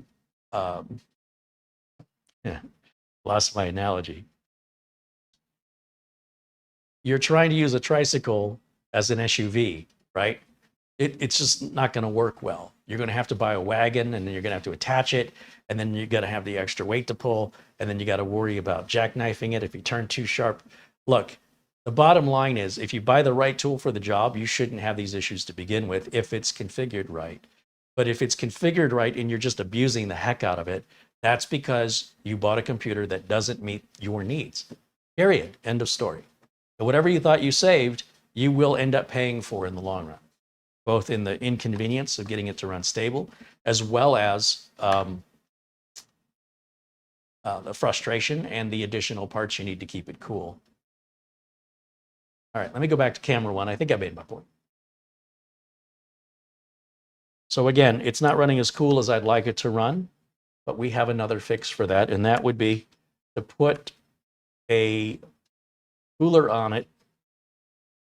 So we have a lot of cooling options. We can go to the larger Intel cooler, which I'm sure would solve this, which I have in here. This is a big, beautiful stock Intel cooler that comes with the 12900, 13900, and 14900. Most people have never seen them before. And it's got really nice RGB in the middle, but we don't have to hook the RGB part up. If we want to keep this blacked out, we can leave the cable off, or we can push this button, and I believe we can just switch the RGB to off. But that should be a big enough cooler to absolutely keep that cool without having to go to a liquid cooler or a big Scythe, Mugen, which is an option. All of those are options. I just don't want, like a Scythe Mugen would probably be great because we could get it all black and there's no RGB. This would also be good in that it would be capable, far more capable, I'm sure, and still be able to keep that blackout look. And I have these in stock that are brand new. How do you buy these? You go on eBay and you find people that were foolish enough to say, oh, the stock Intel cooler is crap. So they bought a 14900K. They paid an extra $40 to get this cooler. There's no other way to buy the 14900. Not the K, just the regular 14900. Or 13900 or 12900. This comes in the box whether you like it or not, and this adds $40 to the price whether you like it or not. So anyway, these people, they go, oh, well, these Intel stock coolers are crap. And then they spend even more money to buy an additional cooler they don't need, but maybe they want the RGB look or maybe something. I mean, this is RGB, but maybe they want a water pump. I don't know. So then they spend even more money and they go, well, because I spent all this money, how can I get some of it back? I know, I'll sell this cooler I'm not using. You can see that the thermal compound has been pre-applied. It's never been used. So you go on eBay and you find a bunch of people that are unwisely replacing this cooler when they don't need to, but they want to, and it's their money. And then the advantage is for you and me, if we go to know to look for these, you can find them as cheap as $30. There's some people that want $130 for them, but those people are on crack. I don't know what. I mean, that explains why they probably aren't using it. They need more crack money to buy more stuff they don't need. And this is called a Mugen 6. And one's a few dollars less because it's not all black. It's also a Mugen 6. This one's cheaper. But this would look fantastic. This one, I think, has 2 fans, one on each side. So that's also partly why it's more expensive. And this one, I believe, is silver, like a typical Mugen 5. And we haven't really talked about the Mugens because I haven't really needed them. Like with the CPUs that were overheating, we were primarily using liquid coolers. And if we weren't using the liquid coolers, we were using the stock Intel coolers. But it might be time to revisit and see what the changes are. They still sell the Mugen 5, I believe, but why buy it when the 6 is available? And like I said, you have the dual fan 6, which is way overkill for this build. But that would enable us to crank that voltage up if we wanted to. And then the regular Mugen 6, which should be more than adequate just at stock settings, although not as attractive. Which one? This one or this one? I've never installed the Mugen 6. To me, it just looks like a Mugen 5. And it's a branding deal. Like it just looks like the Mugen 5 sounding old, right? They did the revision B. And they're like, we got to mix this up. Or, the people who buy stuff overall are simpletons, and we need to change the name to make it sound exciting and new, because otherwise it just sounds old. And the unfortunate part of that is, and none of you are simpletons, clearly, but when you're dealing with the vast majority of marketing to the general public, you can sell them absolute junk, and you can sell it again by giving the same junk a different name. Okay, it just works. I'm not saying it's right, and I'm not saying I'm okay with it, but that is apparently a very popular way to sell things. And what I feel like is Scythe just took a Mugen 5 revision B, made some minor little changes to it, which would still be a Mugen 5, and changed the name to Mugen 6 in order to make it sound fresh and new.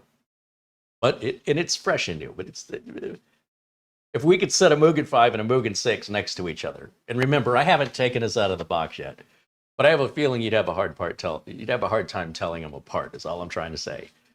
Marketing has an amazing psychological impact on most people, and you can sell them the exact same thing over and over again simply by changing the name. Windows 11. So let me just step over here and let's get this unboxed. Christopher Horton says the AC went out in the studio in Atlanta. Studio? AC guys fixed it, but it got hot fast. What studio do you have? Yeah, AC in the summertime, especially when it's peak July, August. Whew, you got to have that AC just about everywhere in the United States. Just about. All right, so we open this up, and then we've got this box that has all of our mounting brackets and screws. Got a fan here, just sitting loosely.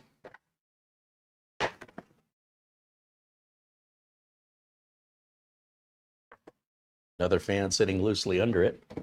I guess that's one way to do it. And then this must be our giant heat. Oh, there we go. Yeah. Okay. So this foam looks exactly, this looks exactly like a Mugen 5. Now, I can't remember how many heat pipes, but we've got 6 on there. Did we have 5 before? Did they add one more? If so, I guess the name change would be justified, but it feels about the same size and weight with the same mounting mechanism, which I have always liked. There's no reason to fix what ain't broke.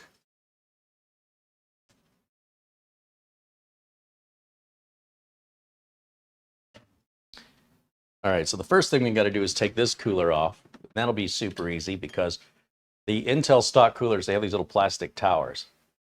And I usually get a flat blade screwdriver and you turn them 1/4 of a turn.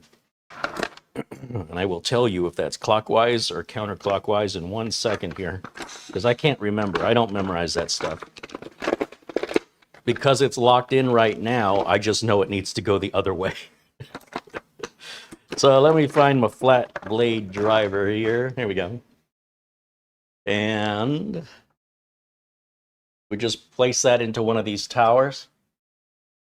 Yeah, that's going to go counterclockwise.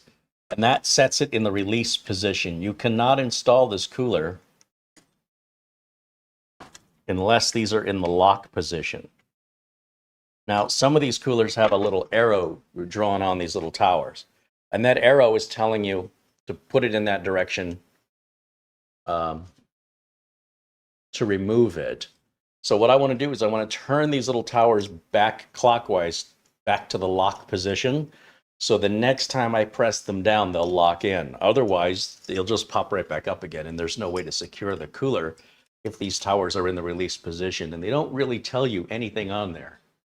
But you can feel it. You know, when you pop these guys in, you should hear it click. If you're not hearing it click, you're probably in the release position. And so you want to turn the tower, whatever opposite direction it's in, and then see if it clicks. And then if it does, take it back out. In other words, turn it back, pull up the tower, release the whole cooler, then turn it back and check all of them to make sure they're all in the right locked position. Then set it back down and then push them and you should hear them all click. Unfortunately, they don't have like a little, I don't know, like a little window that shows like a little red paint or something when it's in the locked position. That'd be a nice little thing they could have done at almost zero added expense to the manufacturing process, but that's Intel. What are you going to do? So I'm just going to clear off this thermal compound we got on there. Now this was pre-applied onto the cooler, and that's why the entire surface of the CPU wasn't covered. Because if I do it by hand, I cover the entire surface. But if the cooler comes with thermal compound on the bottom of it already, we'll just use what's the manufacturer has determined that is exactly the right amount in the right place. So we stick with that. Now, with regards to getting the bracket on here, we have to have access to the back of the board. Well, guess what?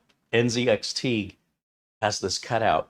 And remember, I've shown this on less expensive, more bargain budget cases where they have a cutout here, but it's either the CPU socket's like down here and you can't get to it, or it's not large enough of a cutout in general, making it a great idea, but a terrible execution.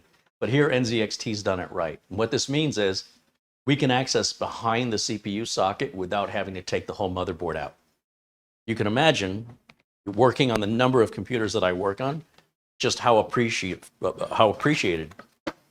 I feel, or how much appreciation I feel to NZXT for taking that under consideration when designing their cases, right? It's sometimes, and we live in a world right now where anybody can design a case, regardless of education, experience. It doesn't even matter.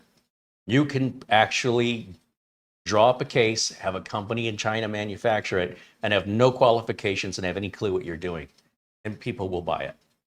So it's nice when companies that know what they're doing and have educated engineers design a case that they can actually build in that is also a reasonable price,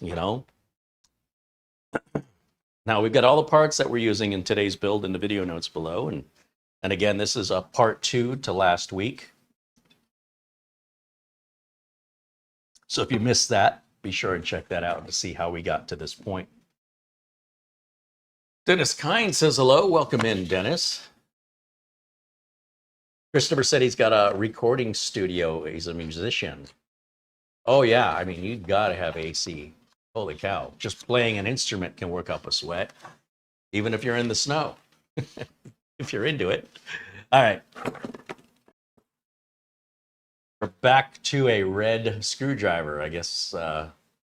Scythe used to use these red drivers in their old coolers. I still have one from a long time ago. Then they went to a more modern looking driver with a slightly smaller handle. And this is the new driver they went with. This is the old driver. So you can imagine my surprise right now that I got the old driver with the newest cooler. Why wouldn't I get the more modern looking? Which would you rather have? This one to me looks way better, but the handle on this one's a little bit bigger. They're both the same length, I think. Yeah, so that's weird. I wonder why they reverted to the old way. That box is, we're done with that.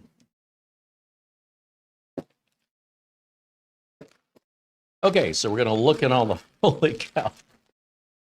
There's a lot of stuff in here that I'm not accustomed to seeing this much stuff. What do we have? We've got a fan splitter so that you plug into your CPU fan header and then plug this into one CPU fan and this into the other CPU fan. If your motherboard has a CPU fan and CPU optional, you don't have to use this. Either way, 6 of one, half dozen of the other. We've got brackets. We've got brackets. This is a socket 1700. You get 3 sets of brackets. The reason you get 3 sets of brackets is exactly the same way I explained it on the Mugen 5. Nothing has changed. This is exactly the same as a Mugen 5 as far as this goes. Your brackets that look like parentheses, those are for AMD socket. Your brackets, whether straight with multiple holes, are for all the Intel brackets except socket 1700, which is the straight brackets with just one hole on each end. So that's what we're going to need for socket 1700, because that's what we've always used on Scythe Mugen 5s. None of this is different from a Mugen 5. We've got a bag of thumb screws and standoffs, which are used for both Intel and AMD, some of which are specific. So when it comes to these little standoff screws here, these are for Intel socket 2066 that has a built-in socket frame. These long screws are for AMD, so we're not using any of those. This is the great thing about choices. You would never buy an Apple computer and a third-party cooler that came with a bunch of different stuff. Every Apple computer uses the same thing. and they charge you more for that. Less choice, less freedom, fewer options, more money. So do know when you're buying stuff in the PC world, because there's so much choice in the PC world, from the motherboard you use, the CPU manufacturer you use, the SSD manufacturer, the RAM manufacturer, what speed of RAM, how much RAM, how many NVMe slots, what generation those NVMe slots are, what generation the motherboard is, what support it has for PCI Express, what size video card it can hold, which model, which manufacturer, from which era. It all works together somehow. You don't get anywhere near that in the world of Apple. At Apple, it's like A or B, take your pick. And then depending on what you pick, your choices then are A or B, take your pick. And that is it. So for people that have no interest in this, they just want to get it done and get something basic, Apple's very appealing for folks like that, because they're not inconvenienced with having to make a decision. Or the decision they have to make is a simpler one. It's not as complex. At the same time, they're getting the same thing everybody else at Apple's getting. There is no uniqueness. There is no individuality. It is a lifestyle choice that people make for the most part when it comes to like iPhones. It's more about being seen with it and its symbolism, not so much functionality. And there's nothing wrong with that. It's just understand that if that's what you're looking for, you would like Apple better. That's all I'm saying. I like independence and freedom. So I like the world of PC better. It's also way cheaper. So anyway, probably something you guys already know. Now we've got this bracket. This is that rear plate I'm talking about that's got to go on back here. And it should already be in a position for us. Again, exactly as the Mugen 5. This is not any different. You see it says top on the top and on the bottom. That means that it can go in either way. And we should be able to just slide that in.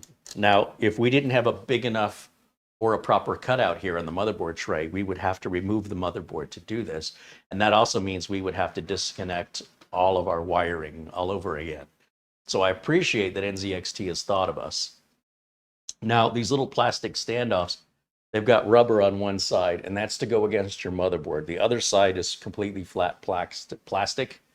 And we want to just place these, I want to hold this in here, right over those screws that are poking out. We'll just set these little plastic standoffs down onto those. Once again, I have to hold the back plate in, and that's probably blocking your view. I apologize for that. But as you can see here, we've got two of them in. And if you watch the installation of a Mugen 5, which we have covered at least a half dozen times, this is exactly the same. Nothing's changed. So I do believe this is just a marketing change to calling it a Mugen 6, and that there's nothing innovative here. It's just the same product, renamed, with maybe some minor little changes, but nothing major enough to me to define or justify a complete naming change. But that's okay. I mean, if that's what they want to do, psychologically, I guess it works, and that's why they do it.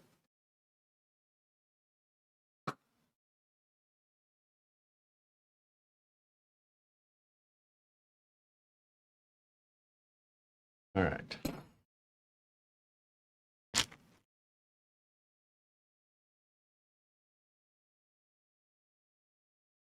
We've got some thermal compound and a spreading tool, which, you know, to each their own on those. These are our spare tools that we're not going to use these screws or these brackets on this build. So those are all left over, depending on your freedom of choice of the parts you've selected on your individual build that you would not have with Apple. You are going to have some screws left over, is what I'm trying to say. And that doesn't mean you screwed anything up. Let me go ahead and clean the surface of the CPU off with some rubbing alcohol and a Q-tip. And then I also need to set this down in order to place the cooler on top, as well as I've got to put the brackets down. So I realize there's not a whole lot for you to see here. However, as I mentioned, this is exactly the same, exactly as a Mugen 5. So if you go back at any of my videos featuring that Mugen 5, we often have a like Mitch or myself doing the close-up on the install. But this is more of the same. I mean, exactly. No change.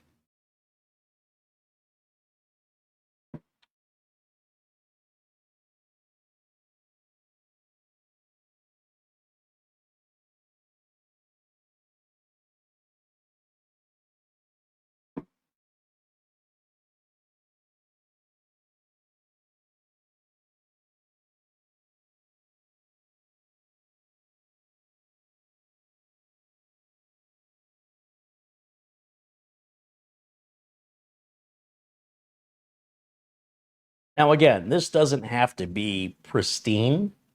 The amount of difference this makes in your cooling, you know, is probably negligible and very difficult to measure. But I also feel like we want to give it the best opportunity to perform well. And if you're going to do a job, let's take some pride in it. Make sure we do it right. Do it the best way we can. Even though a lot of those little details are not appreciated by a customer, the personal pride that I take in doing it right is something I'm quite proud of. So I do a lot of things, a little bit of OCD, but also just for consistency, to not wonder if something's different about this other computer that might be having problems. If they're always built the same, then those are items that I can check off my list as not being possibilities as a cause for the problem, and can move on, and thereby less likely to have a problem. And if there is a problem, much faster to diagnose it if they're all done consistently the same, regardless if they need it or not. They do that for me.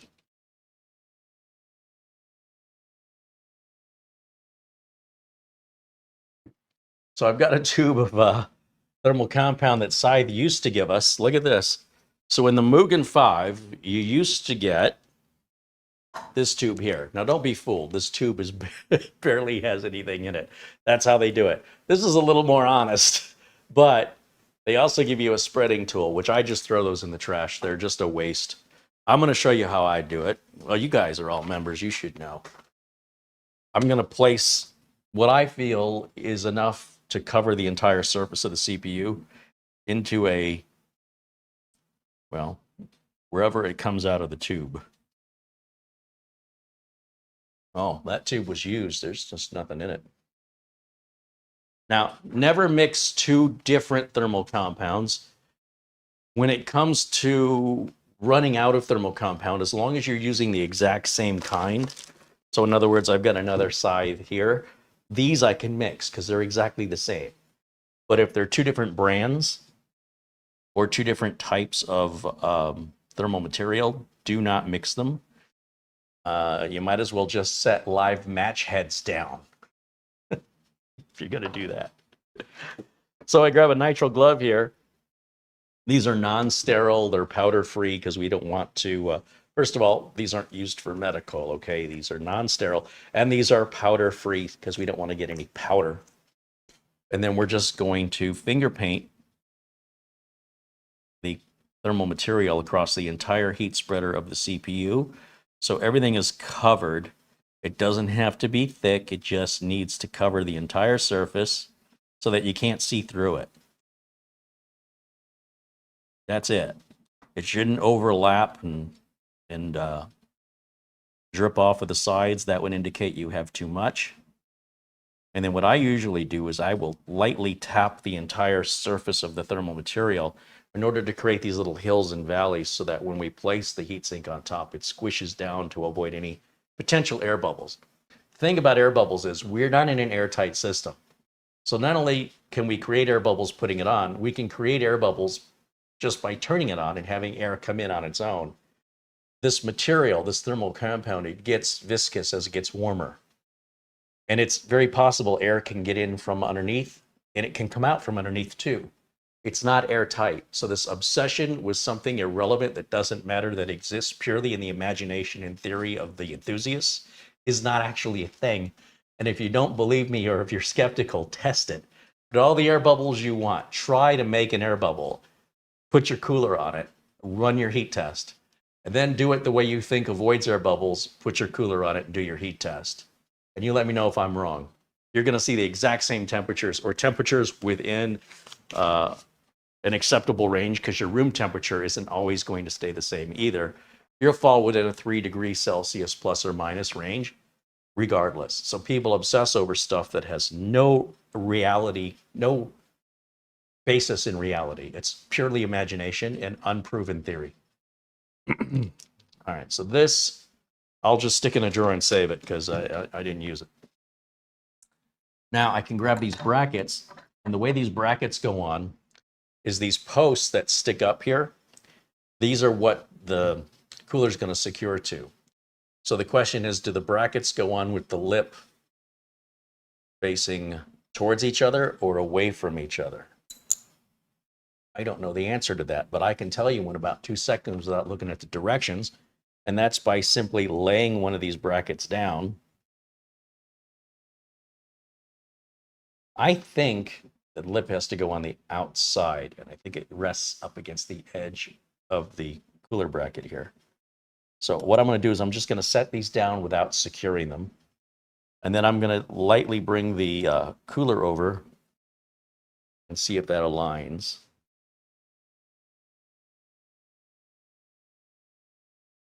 Yeah, that looks like the way it's going to go on. Now, when you're trying to figure out which way the cooler goes on, if you notice one side of this bracket sticks out further, if you look here, see how that side sticks out and this side is kind of hidden underneath? That's what we have the long screwdriver for. Oh, we only have one hole instead of two. That's interesting. The Mugen 5 had a hole here and a hole over here. I don't know why the other hole was there, but there is a change there. And this side here, normally we don't put a fan on this side, but because this is a dual fan cooler, we obviously put a fan on both sides. But just so you know, the side that sticks out right here, that goes towards your ramp on an Intel socket. I also like that this piece, this whole metal T-bar, is already installed with a lot of other third-party coolers. You have to do that yourself.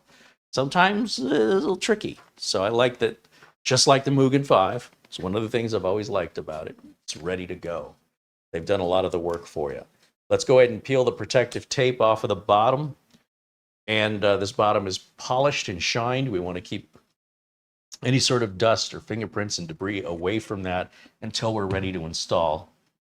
And since I verified that my brackets are in the right place, I just need to secure them down with these thumb screws.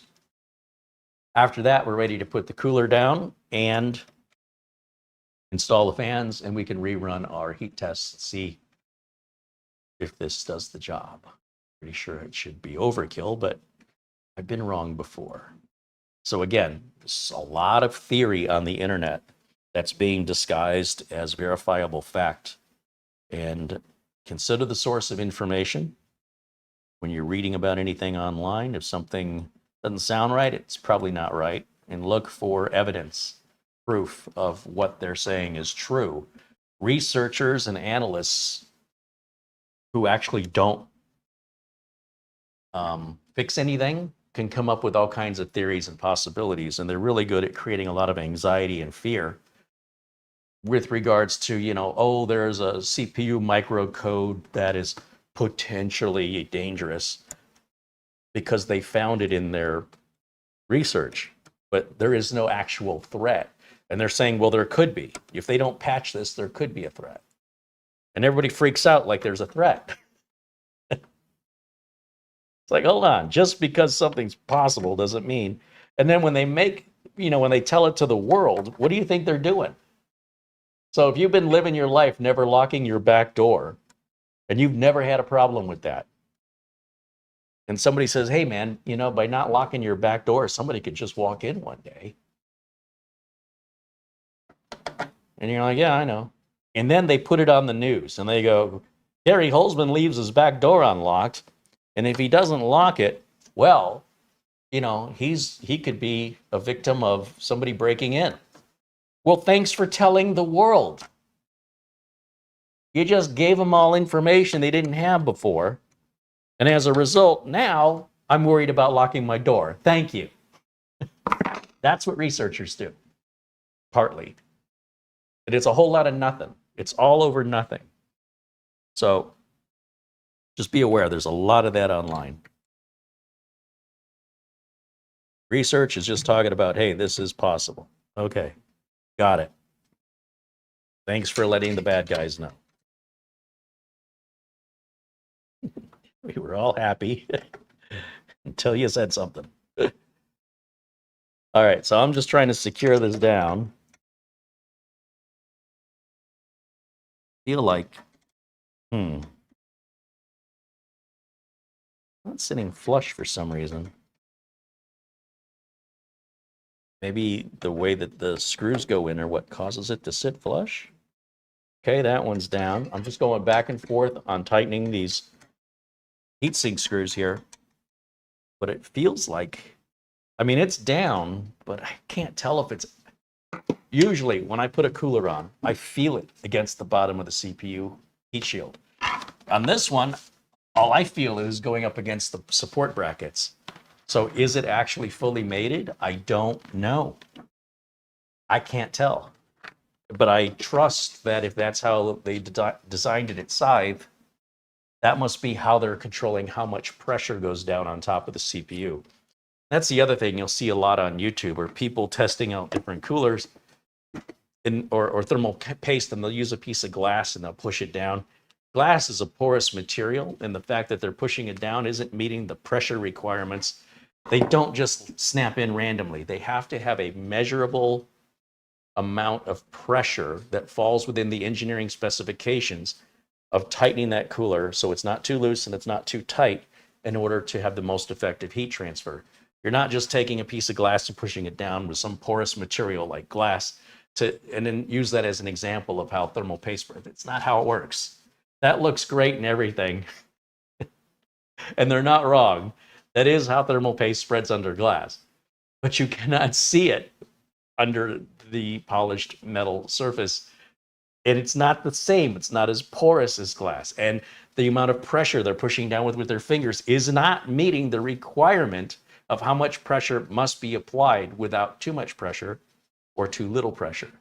So it's all just nonsense and all made up theory that has absolutely no basis of factual foundation, other than, I guess, unless you were using a glass bottom cooler. It's just crazy to me. It drives me crazy if you can't tell. All right, now we can put our fans on.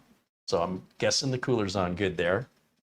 And take a look here in the chat real quick, see what everybody's saying. Thomas MacT says, we've watched you do this enough times that we could do it without your glasses. Planet Cryo says, I've got an odd issue going on with my Synology where it only gets about 12 megabits per second transfer. Got more testing to do. Huh. Yeah, I mean, it could be a switch, could be a cable. Welcome into our friend Planet Cryos. All right, let's see here. Let's get these little fan buckles, as they call them. They're all kind of twisted together here. They're four, they're all identical. There's no there's no up or down on these. There's no left or right fan. You just grab one and grab a fan randomly. When we put the fan on, we want the fans to blow air in the same direction. So, and again, many of you who've been members for a while already know this, but for those that are new here, for their benefit, this rear fan is going to suck air in and blow it out the back. So we want a fan on this side of the cooler that also sucks air in and blows it towards that fan. So all of our airflow goes that way. Then we're going to add another fan here, also in making sure that this point is going to face the cooler, but on this side, it faces outward. And that way we keep control of airflow moving out and efficiently. That's just how complicated that is. So this side here that spins, that's the side that draws air in on a fan. And this side here with the support brackets, that's the side on a computer fan that the air always comes out of. Sometimes there'll be a little arrow on the top that indicates the direction of the airflow. But you can usually tell just by looking at where the support brackets are, that's where the air is coming out. So when we go to put this in, we got to think about, we have two CPU fan headers right up here side by side. we got to think about, do we want the cable coming out this way? No, it's going to look terrible. So in order to get that cable as close to where we're going to plug it in and the orientation that we're going to put the fan in, we put these buckles on. So one buckle will go, think about this for a minute. One buckle's going to go there, like so. And then we'll grab another buckle.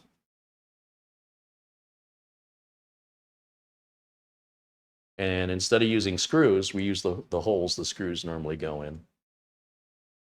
We'll put that buckle on right now. In theory, did I do that right? Let me think about this now. If I put this on this direction with the fan cable up like that, then these buckles are on backwards. So the buckles for the rear fan have to go on the other way. My bad. Essentially, we want to take these buckles, remove,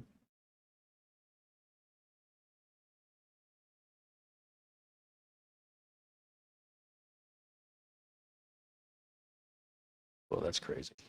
Here we go.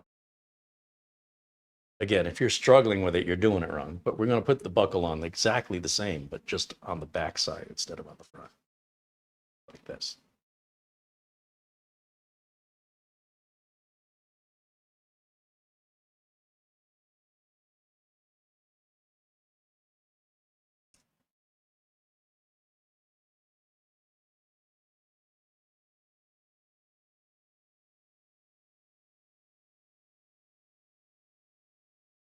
I mean, they definitely improve the way the buckles go on. They're in much more securely, and the buckle must be flat. Otherwise, the little post that goes through here tilts out, and there's no way it's going to come back out. And that's actually a good thing, because that means it's less likely going to fall out on its own by mistake, because they used to fit really loosely. So it looks like they've done some good work here to improve how these buckles secure in, because it's just a friction fit. See. There we go. There's one. Yeah, normally these just fall right out. So the fact that I've got to work on it, that's a good thing.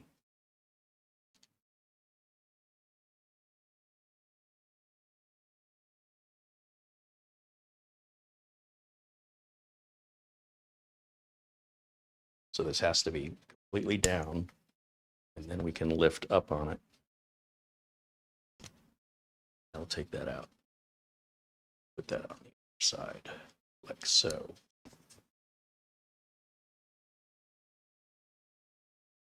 And if we bring this up here,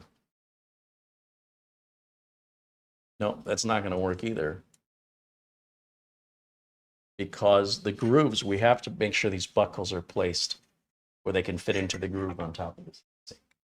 Okay, so if I've got the buckles on this side and I want this fan to come out here, then the buckles need to go on the top and bottom, not on the left and right. So once again, I'm going to have to take these out. There's only about 3 different ways you can do this, and I'm going to show you all 3, not because I intended on it, but because I was just so oversimplifying putting these buckles on in a standard way. I'm not used to putting a buckle on to the rear. That's new for me. So the buckles go on backwards to me. And then the orientation of the fan is also backwards to me. So that's the downside of when you get into a routine and then the routine changes. And you can see they've improved the buckles because now it's not just a straight wire anymore. That little bend right there makes all the difference in the world for securing this in so much better than it was. So we'll put that buckle on right here. And 3rd time's the charm, because I think if we go 4th, we're going to make a full circle. That shows all the possibilities and why they exist. And again, if we want to put this on with this cable facing up here, and we want the air blowing out that way, this has to go on like so, right? And then we can go ahead and take this wire tie off of this right now so that we don't have to dig our hands deep into the case to get to it later. So we'll free this up. And then align. Once again, I've got to make sure I'm in the right direction here. I go that way. And that makes our fan sideways, right? The logo is going to be sideways. But that's my choice because I want that cable out the top.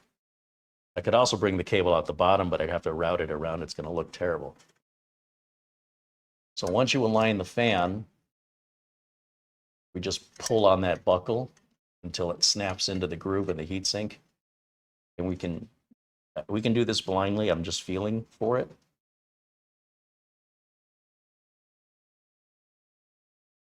Right, so there's the top.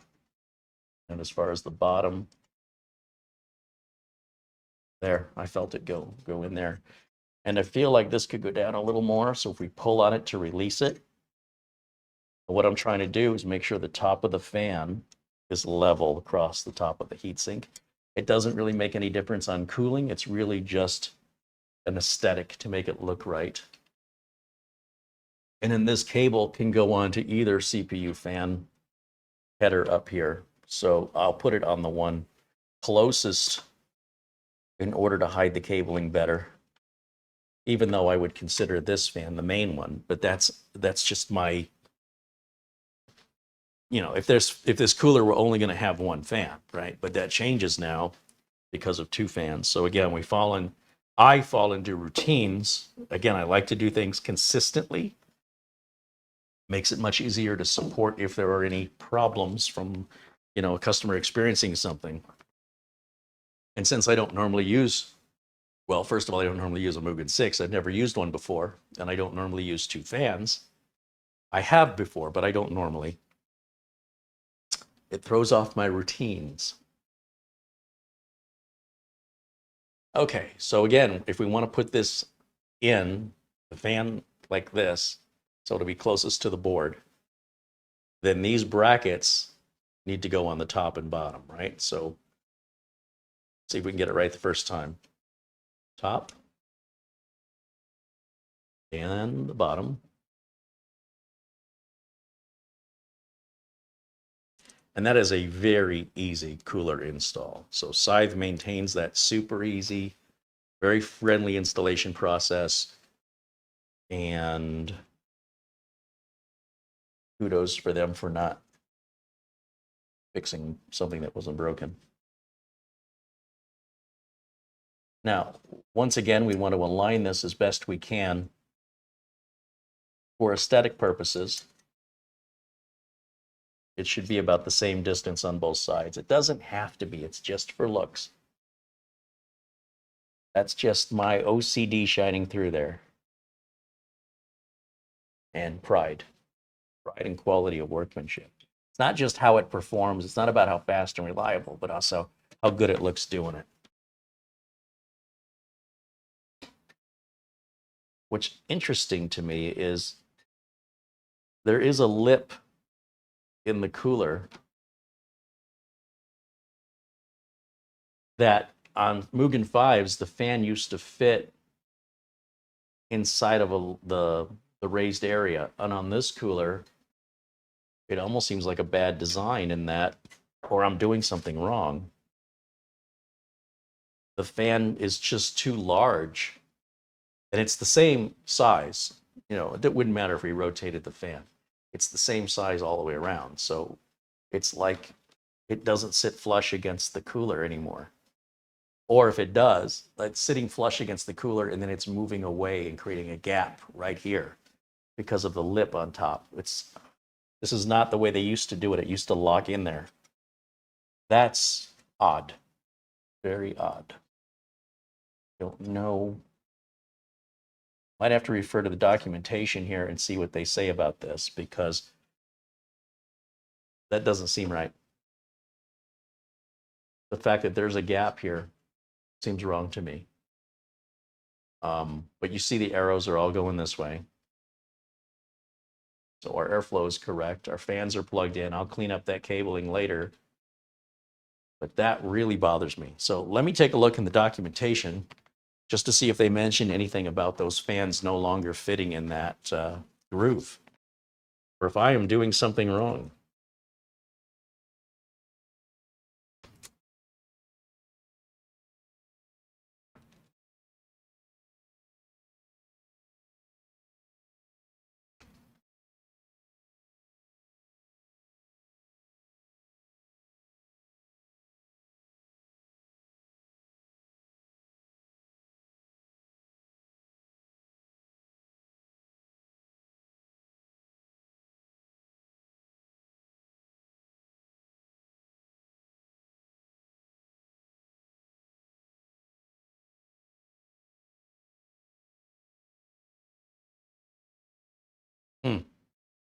Yeah, I mean, on this picture here, it certainly appears the fan is not sitting in the groove.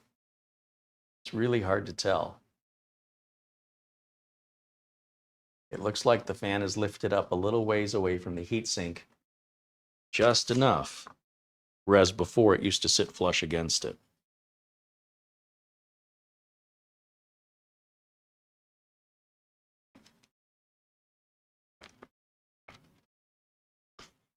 So this is what your instructions look like.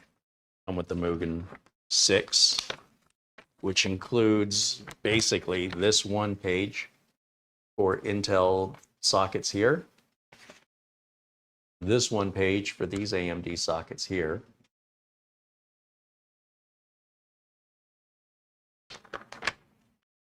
this is what's in the box right here, and then this side are other Intel sockets. So each page is one full set of instructions for am I becoming Mitch McConnell? For whichever CPU socket you have. It's just one page out of all that that will apply to you. Okay, so yeah, I guess we won't need this piece. This can go in the bag of parts that I just spilled back on the table because I didn't close it. So these are extra brackets for other CPU sockets we're not using, the extra screws for the sockets we're not using, the fan splitter we don't use, the instructions we don't use, and the screwdriver we just used. And that's it. Now we can fire this bad boy back up and run Cinebench again, and we just need to know, within the first minute what its max temps are, because it was getting pretty warm before, as you recall.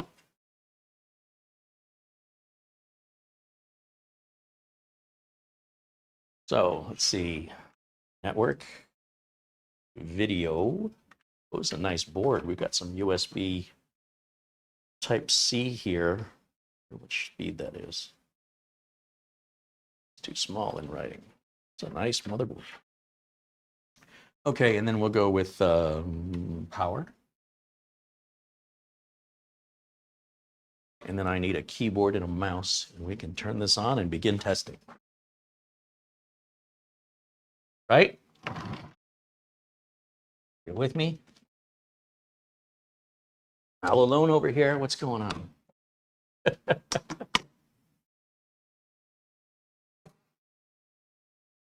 All right, let's plug a keyboard and a mouse in. And turn that on. Switch over to my HDMI input.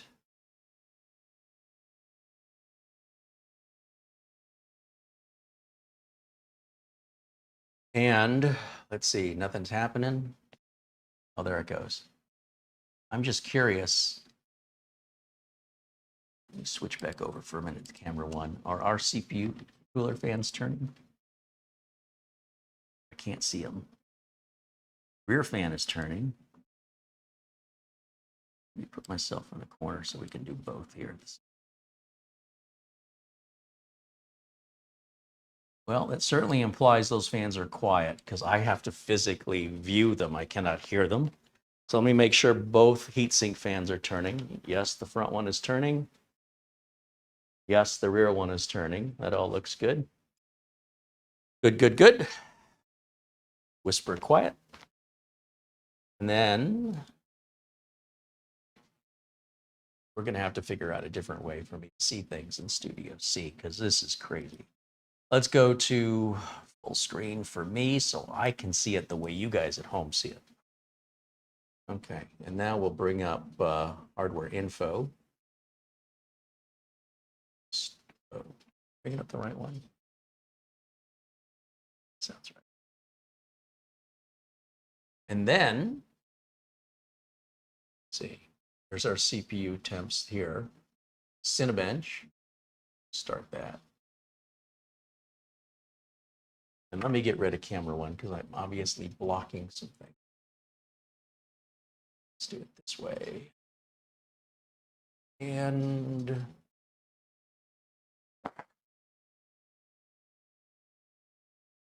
this information back. Oh, well, as soon as I click on this window, it's going to put it in focus. But we're going to keep an eye on our maximum temps right down this row here. Okay, so here we go. Start.